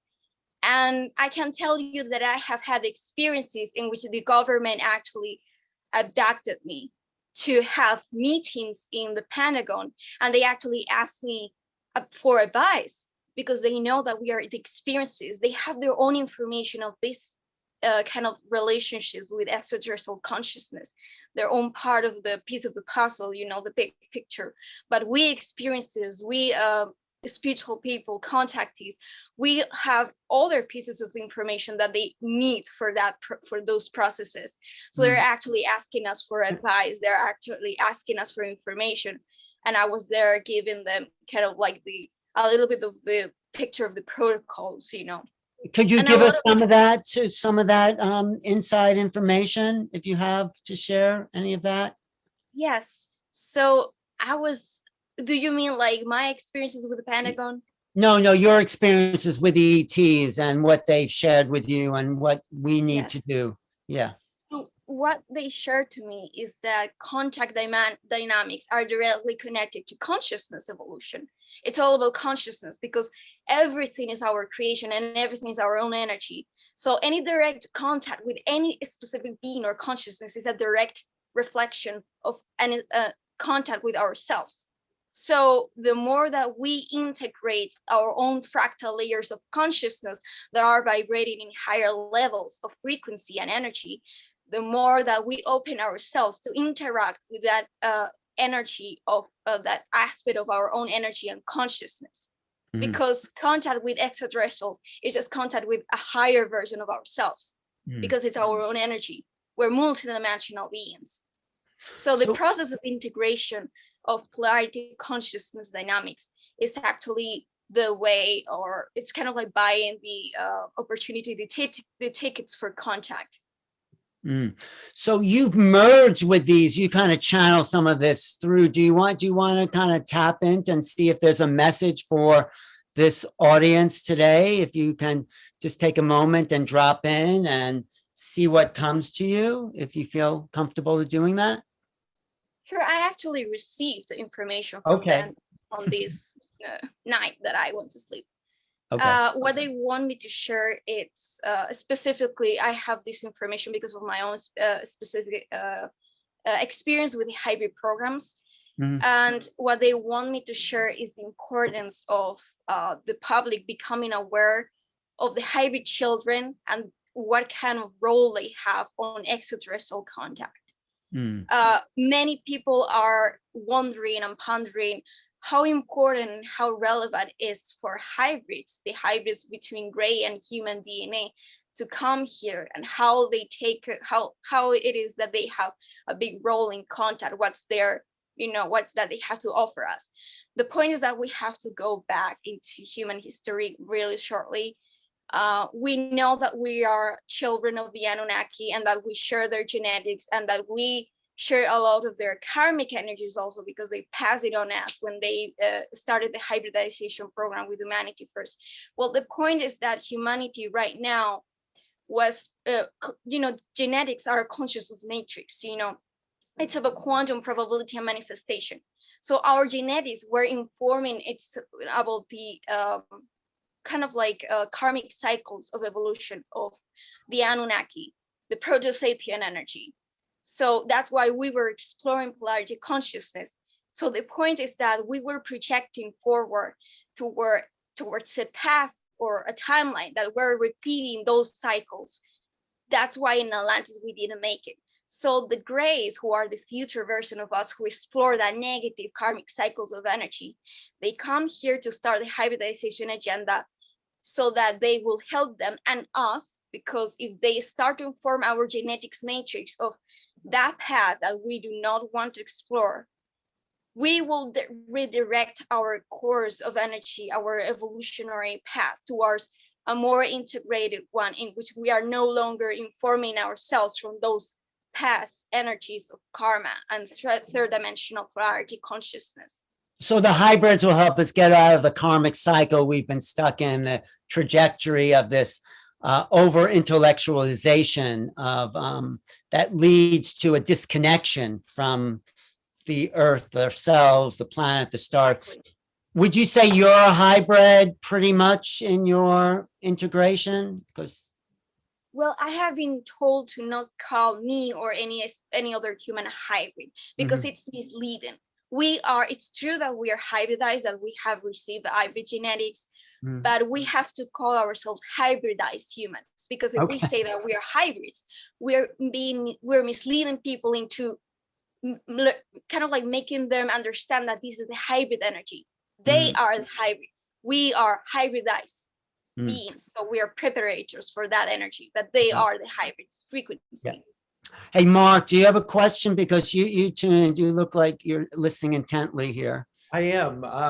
Yeah, thank you, Marina. This is very intriguing and very consistent with my own experience and my own learning through an extraterrestrial I met back in 2012. I've been on such a strange journey. One of the things that I feel called to share with you is this.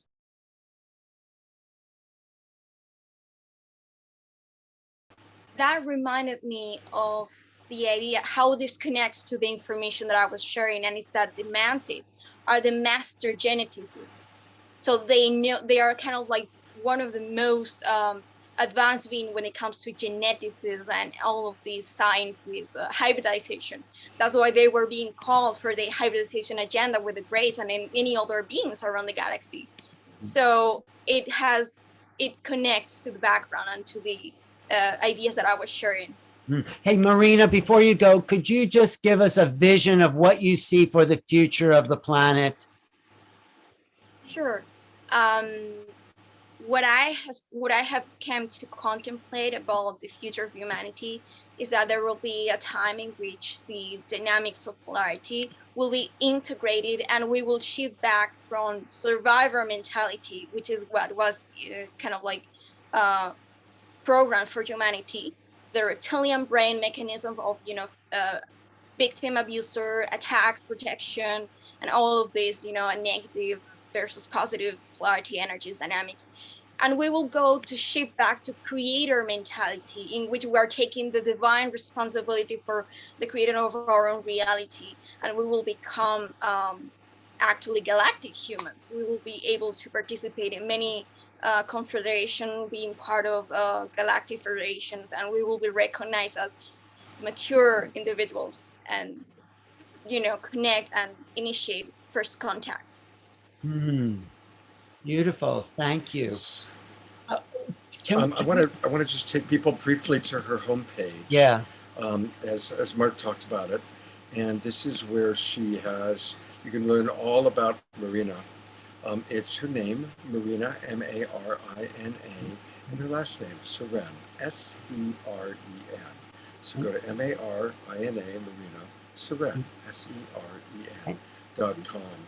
And he has some great art here too. Yeah, some very, very beautiful art. And it's one of those websites to really spend time on. All about the Starseed Awakening, some really good stuff about the Anunnaki. So, and Rita, hopefully you'll stick around. We still have Whitley Strieber is still with us, and we're going to hear from Jimmy Church. Sylvan is still with us, and of course Mark and Alan, our co-hosts. So we actually are going to have a really, really powerful after show. But I do want to kind of complete kind of the main show. Deborah, if there's anything you want to say to complete the main show, let me know. Otherwise, we'll be rolling into the after show in a moment. And again, the after show is going to include whatever our speakers that are still with us. And we're going to have one more Cornflower journey. We're going to be Jimmy Church. So stick around for the after show. I just want to thank Marina for staying up so late in the middle of the night and offering. And it was just her birthday. Now she is officially 21. And can you imagine what she has for the future of humanity there and this galactic leader we have here? So thank you, Marina. Yeah, thank you, Marina. Thank you so much. Thank you, all of you. Yes, welcome to the major leagues, Marina. Thank you. Well, hopefully we'll get to her league. Okay, I think It's more like that. All right, here's Deborah. You're muted, Deborah. And I want to thank everyone for this show. This is the kind of show that makes Saturday Night Alive, because we're all spontaneously following our hearts, following our mission. And thank you, Mark, for stepping in as co-host, as we had a little blip there with the internet. And of course, Alan, you're a master at filling in, and we all came in to support Scott not being here for a little bit, but he's back. I appreciate you so much, Scott. I appreciate everyone, and it's always magic. Every single show blows me away every single week. So much love to you all. Thank you all for your donations that have come in. Thank you all for your support, and we're gonna keep on keeping on with amazing shows for season 6. So all my love. Beautiful. Thank you, Deborah. Safe travels tomorrow as you come from Tulum back to California. Yeah. All right. I'm going to turn it over to you, Mark. And would you like to introduce Jimmy Church? Yeah, I would. Jimmy and I met for the first time in Laughlin at the Laughlin UFO conference about 3 weeks ago. And it was just such a delight. He is so much fun, such a great advocate for disclosure and knows so much. He's networked to everybody. He introduced me to people that I wanted to connect with, and was just so gracious and such a help for me to reach out to people I wanted to invite to the harmonic convergence. And he wasn't planning on being in the show. He wasn't invited. And this is one of the things about Jimmy. Once you get to know him, he just magically pops up in your life. And so minutes before I was to go on with Scott in the pre-show, I get a call from Jimmy, and he says, "Hey, what's going on?" And I hadn't talked to him in quite a while, actually, because I had invited him and he had accepted my invitation to the Making Contact event, harmonic convergence event coming up. And so I needed to get back with him, and I'd left him some phone calls and messages about the new dates. So I answered the call, and he said, I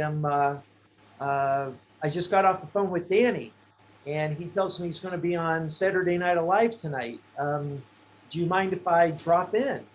And I said, I'd love that, man. That would be so much fun to have you as a cameo, a host or guest.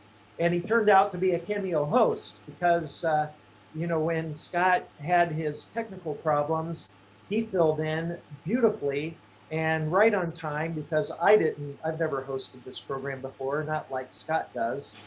And so Jimmy, he's really become a fast friend very quickly. I gifted him one of these Metatron cube lockets that I designed and had made by a friend of mine in Bali, and he's wearing it now. And by the way, I have an announcement about for people who would like to buy one of these. I have a new Shopify, and I have about a few of these left, and I'll be offering them to people who are interested. So that I set that up so that I can just point people to that who ask. Anyway, those of you that would like to buy one of these, let me know. Just throw it in the chat. I saw somebody recently. I'm going to reply to you, and I'll send you a link where you can get it. But Jimmy, you're on, man. So tell us what you think about our show. This was, you know what? I'm just going to let everybody know. That wasn't Cornflower singing. That was actually me from the studio doing it live. Okay, everybody laugh. That was amazing. Just absolutely amazing. And I've been here through the whole event tonight, and I just learned so much. Marina, holy cow, right? Just absolutely fantastic. Mark, I want to tell you that we there's a buzz coming in. Does everybody hear that? Is everybody muted? Who isn't muted? I think it's Scott. Oh, there it is. Oh, I have the feeling it was Scott. Yeah. Yeah. But coming off of what was something that nobody wants to talk about anymore, which is 2020, right? Okay, so and I'm not going to spend any time talking about that, but we had the opportunity to go out and do the conference over at UFO MegaCon, yourself and everybody that was there, but to get out and to see human faces again and to get back into the community and hang out, and I was so excited to do that. Part of that for me was being able to hang out with you and the medallion, by the way. It's absolutely amazing. Here it is. But the disclosure movement and the ability to get out and to mingle is so important for all of us. And then to come in here tonight with a Saturday Night Alive, just incredible. But I also know what is going on right now behind the scenes. I'll just let everybody know. If anybody was watching me, I'm texting with Lou Elizondo tonight throughout the show. He's paying attention, everybody. Okay. Danny coming in tonight on this show, and what is going on? Danny Sheehan right now is up against the forces of Washington, D.C. Danny Sheehan, the Department of Defense, everything that is going on, they're trying to get this moving forward as quickly as we can. But to navigate the labyrinth of the Pentagon, the White House, Washington, D.C., politicians, three-letter agencies, all of that, I don't know how that gets done. Danny is doing that for us. And he just came off of one of the busiest weeks ever. I'm speaking to him today on the phone as he's racing back to get to this event tonight. That is Danny Sheehan. And I want everybody to know that is with us right now. We need to thank Danny Sheehan. I can't imagine the pressure that, and there's something else, Mark, that Danny's going to be with us on Monday night on Fade to Black, along with Lou Elizondo. And so I'm just doing a little, it's not self-promotion. This is a sneak peek. You know, Danny is going to go from tonight and from what he did yesterday and the day before, all the way through Monday night. Him and Lou are going to be on Fade to Black talking about these very important subjects. But Danny Sheehan, Watergate, the Pentagon Papers, Iran-Contra, Karen Silkwood, the recent Dakota pipeline situation that went down. John Mack. John Mack. Alan Steinfeld coming in from the background. But yes, right? Constantly moving this thing forward. And I can't thank Danny Sheehan enough for everything that he has done. And to have him here tonight with all of this was incredible. And again, a little back, anybody can jump in at any point. But through the busy week that I had on this most recent film shoot, but I'm with Whitley. I'm with Richard Dolan, William Henry, and Linda Moulton Howe. And we were together from early in the morning till late at night getting this film shoot done. But that's not what is important. Well, the film was fun and it's important, but it was watching Richard Dolan sit with Whitley for hours and talk. Watching Whitley and Linda just talk. Watching Whitley and William Henry just talk. Whitley was here tonight. I was with Whitley until 10 o'clock last night. I don't know how he finds the energy. Whitley is still here with us. Whitley, come on in. I'm actually putting the spotlight on Whitley. Yeah, and Jimmy, can you put into the Zoom room, put in how people can get onto your show Monday night? It's jimmychurchradio.com. Okay. Simple enough. JimmyChurchRadio.com. You're here too. Whitley, where did you I just drink a buttload of coffee. Everybody knows that. I have been with you all week. Where do you find this energy to just keep the fight up for us? Well, I have excuse me, speaking of energy, my chair is losing energy rapidly. If I disappear below the surface, you'll know why. I'm a very energetic person. I'm not a sleeper. Hey Scott, can you mute? My day starts.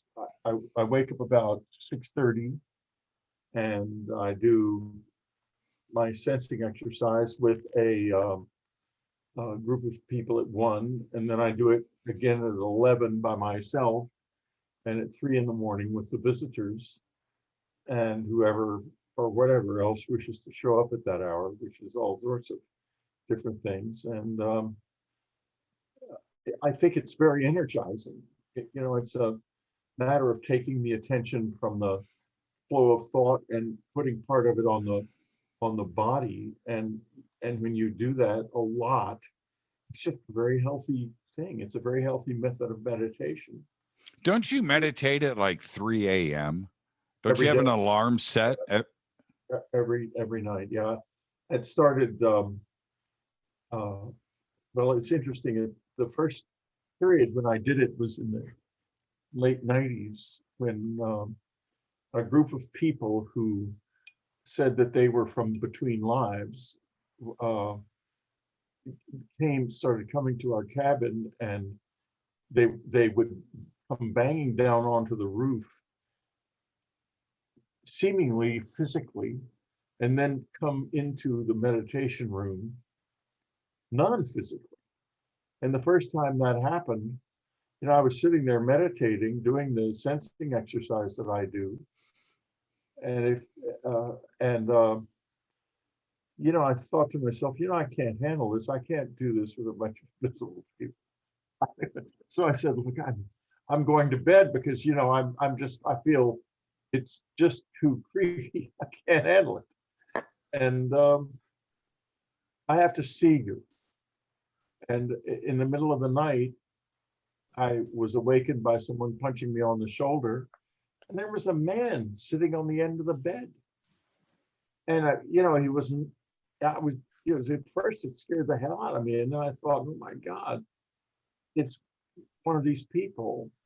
And I briefly interacted with him. Nothing was said. I held his hand in my hand. I smelled his skin, which was very strong odor. It was a very ripe, obviously wherever he was from, they don't bathe. And then he disappeared, and I meditated with them for about a year. Then we lost the cabin. We had to leave. And after Annie passed away, it started again with her. And then with with the Grays or the visitors too. And it's been going on ever since 2015. And I do it, it's my life. That 3 o'clock meditation is related to something that in some disciplines of yoga is called Brahma Muhurta time, and which is the time of learning.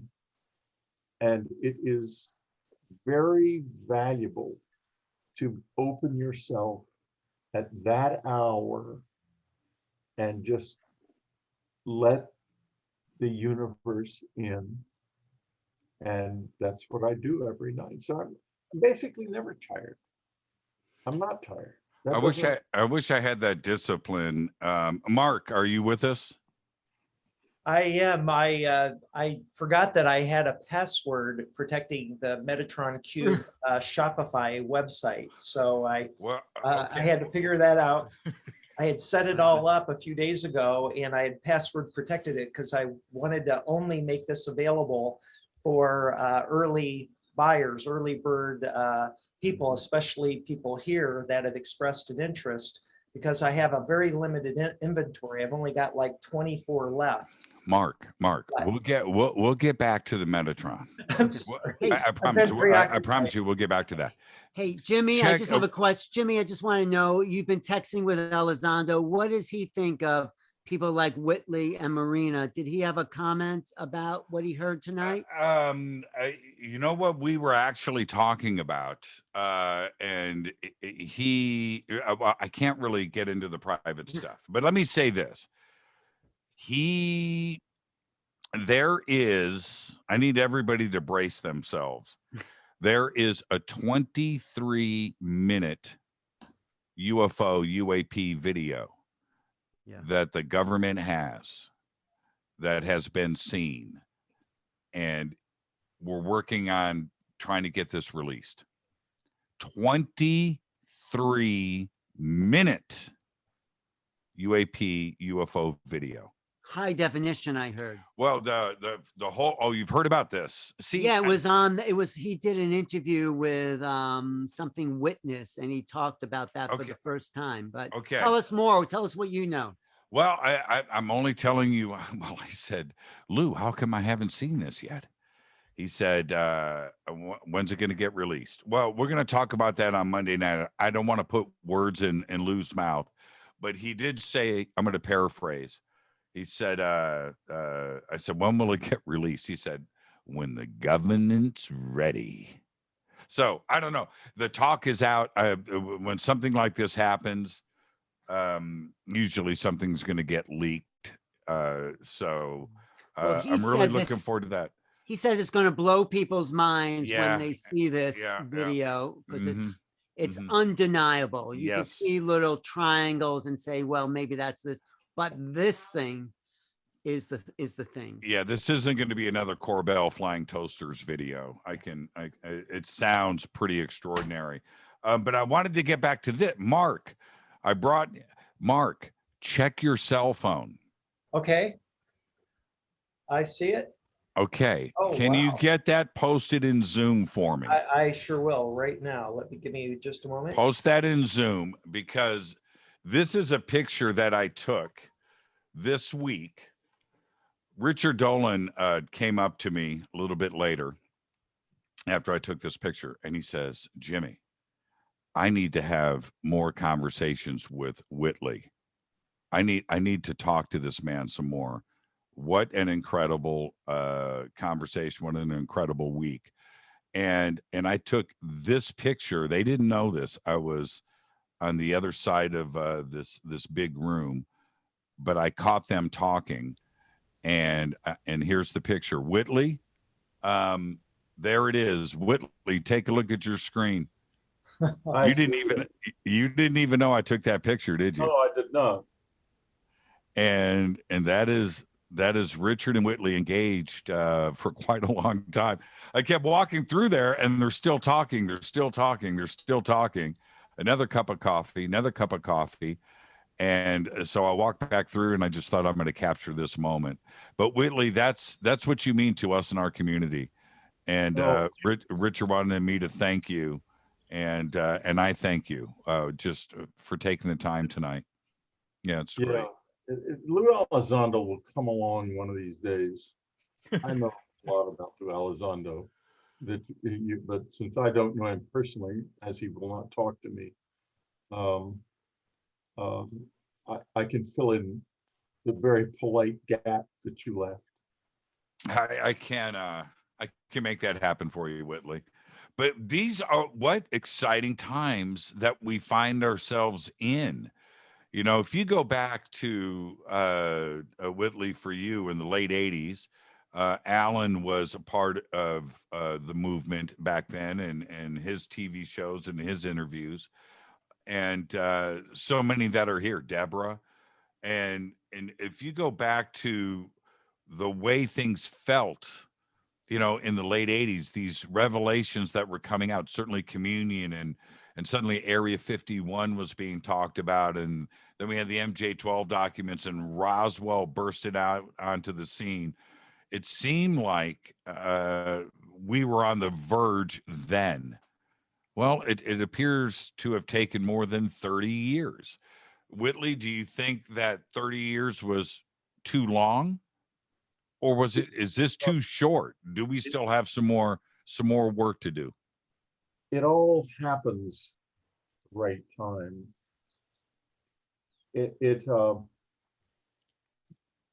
We're over the next few years, the pressure mankind and all of the creatures of the earth are going to be under is going to be extraordinary. And face-to-face living and confrontation with these other levels of reality, the visitors, is very difficult. And we will have to work hard within ourselves to succeed at it. Unless we had grave need, we would not do it. But we will have grave need, and we will do it. And it's a matter of waking up. Look at it this way. The beginning of the age of Pisces, Jesus, the fisher of men, the Pisces, of course, the symbol is the fish, started just a little over 2,000 years ago. And the little fish of Pisces swam around in the waters of the earth, protected and given everything it needed to live. Now comes a change. We come into the Aquarian age. The waters are poured out. That's why you see all of these fires and all of the drought, which will come to define our age, by the way. And the little fish is poured out with it, because the womb of the earth, the waters of the earth's womb are breaking. They're breaking. And we're being poured out onto the dry land. How does the little fish learn to live on dry land? All he knows how to do is swim. And of course, we're going to be screaming like crazy. All babies cry when they wake up, when they come out of the womb. It's the first awakening. Now, the second awakening is now. And it's all of us. All of us. We are going to experience a second awakening. And it isn't going to be easy. It's going to be initiatory in the sense that it overturns your entire experience of reality. That's what the close encounter experience does to people. When you have a physical encounter with the visitors, it's not, the people who really have them are deeply shocked and undone by it. And they then have a choice. Either I close down and I don't take this any farther, or I decide I'm going to try. And a lot of people decide to try. And a lot of these people in the close encounter experience, some of them speaking here tonight, woke up or awakened. Mark had it happen to him. He woke up. He was shaken out of his tree and woke up, just like me. And Sure was. So many of us. Absolutely. This whole planet is in a situation where it's going to either wake up or it's going to be a stillbirth. And I know some of these visitors very well. You talk about Shinchi, you have no idea. They wouldn't be here if they didn't think there would be a payoff. In other words, us surviving.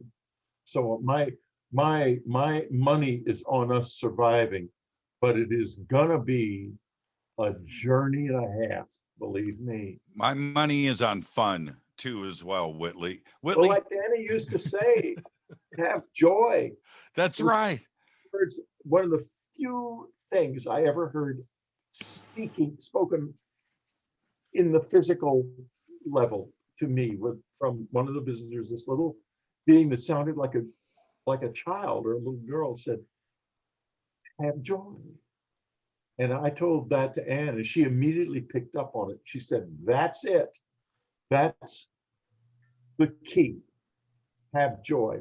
Her favorite, she was a great student of theology, and her favorite theologian was Meister Eckhart, the 12th century German mystic. And his sermon, he has a sermon called God Laughs and Plays. And she said, Whitley, if you laugh and play, you're going in the direction of God. So, Whitley, thank you so much, my friend. Thank you so much. Get some rest before your 3 a.m. meditation. Hey, And I'll talk to you I tomorrow. don't need that. I'm going to be, hey, I'm- You know, it's so perfect that you talked about joy, because Cornflower has been with us also since the beginning. And so I want to turn it over to Cornflower to take us into the joy of his music. I just want to say about Cornflower, such energy. Thank you, Cornflower. Yeah, Cornflower, let me know if you need backup vocals, because I got them pipes. Listen, everybody, I got to get ready for this week. I want to thank Mark, everybody here. Deborah, thank you so much. Scott, you're amazing. Marina, don't change, young lady. You don't change. I need to talk to you. But Hey, thank you to everybody. Hey, Sylvain, Jimmy, thanks incredible. for being part of this historic show. This covers it all. I think if people should study this, because this has been foundational, from Whitley Strieber and Danny Sheehan and Stephen Bassett really setting the platform, till Sylvain showing us what's the possible future, and Marina and Mark taking it into the people's movement. This has become an initiatory movement that we just had tonight.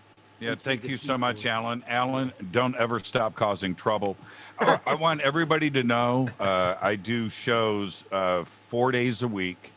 You know, everybody knows that. But what they don't know is I steal my best material from Alan Steinfeld. Thank you, Jimmy. Thank you, Alan. Everybody. I'm giving it away. Okay, thank you. Thank you so much. Everybody have a great night. Thank you so much. Bye, Jimmy. Thank you, Jimmy.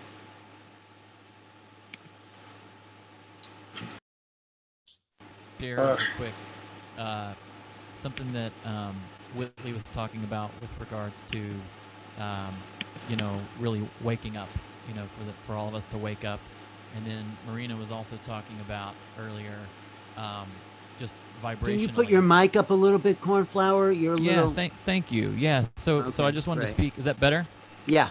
Okay, so I just wanted to quickly speak on just what Whitley was talking about having, you know, the people wake up. And I think that's directly correlated to what Marina was talking about our consciousness, and, you know, what we see and experience and what we draw into us is equal to our level of consciousness, our vibration. And, you know, one of the things that I've been really working with in my life recently is embodiment of who I really am. And, you know, one of those things is remembering that I am a part of the earth, and that we're not separate from this planet. You know, we're native to this planet. You know, even though there is the hybridization, but that we were born from this earth. And so to really ground into that and to understand what it means to be a part of the earth and not separate to it. And I think that, you know, would transform a lot of how we interact in the world, with, you know, laying down our swords and shields, you know, returning to our hearts and having more compassion for life. But anyway, this song is called Hear the Call, and it's spoken from the voice of the earth. So when you're hearing the lyrics, think of it as the earth speaking directly to you. And let me get the timer on here. All right, here we go.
what a wonderful way to close tonight's show with the great Cornflower music that takes us so high. It's an amazing time on our planet. So stay very tuned to Saturday Night Live every week. I want to invite you to also watch our ancillary shows, Straight Talk every Friday night, and the Sacred Sunday show every Sunday morning. And we're going to do lots of special events as we all come together as the Global Peace Tribe. And finally, if you want to support us, please go to our GoFundMe. We are working really hard to bring in all the experts, whether it's around connection to our galactic family, whether it's the latest on what's happening with the environment, whether it's our Indigenous elder friends, whether it's social and racial justice. We are covering all of these as best as we can, and your support really makes a difference. You can go to GoFundMe, find Global Peace Tribe, and thank you for donating, whether it's $5 or $500. And I want to acknowledge somebody donated $500 to us tonight, so thank you very much. Whatever your donation, it really helps out. I'm Love Coach Scott Katamas. Thank you, Deborah Giusti. Thank you, Mark Sims. We're all going to want to support Mark and what he and Danny are doing from August 18th on with their new event. Of course, we'll be covering that. Thank you, Alan Steinfeld. New Realities, always subscribe to the New Realities YouTube TV channel, the YouTube channel, I should say. They carry all of our shows and a lot of other wonderful things.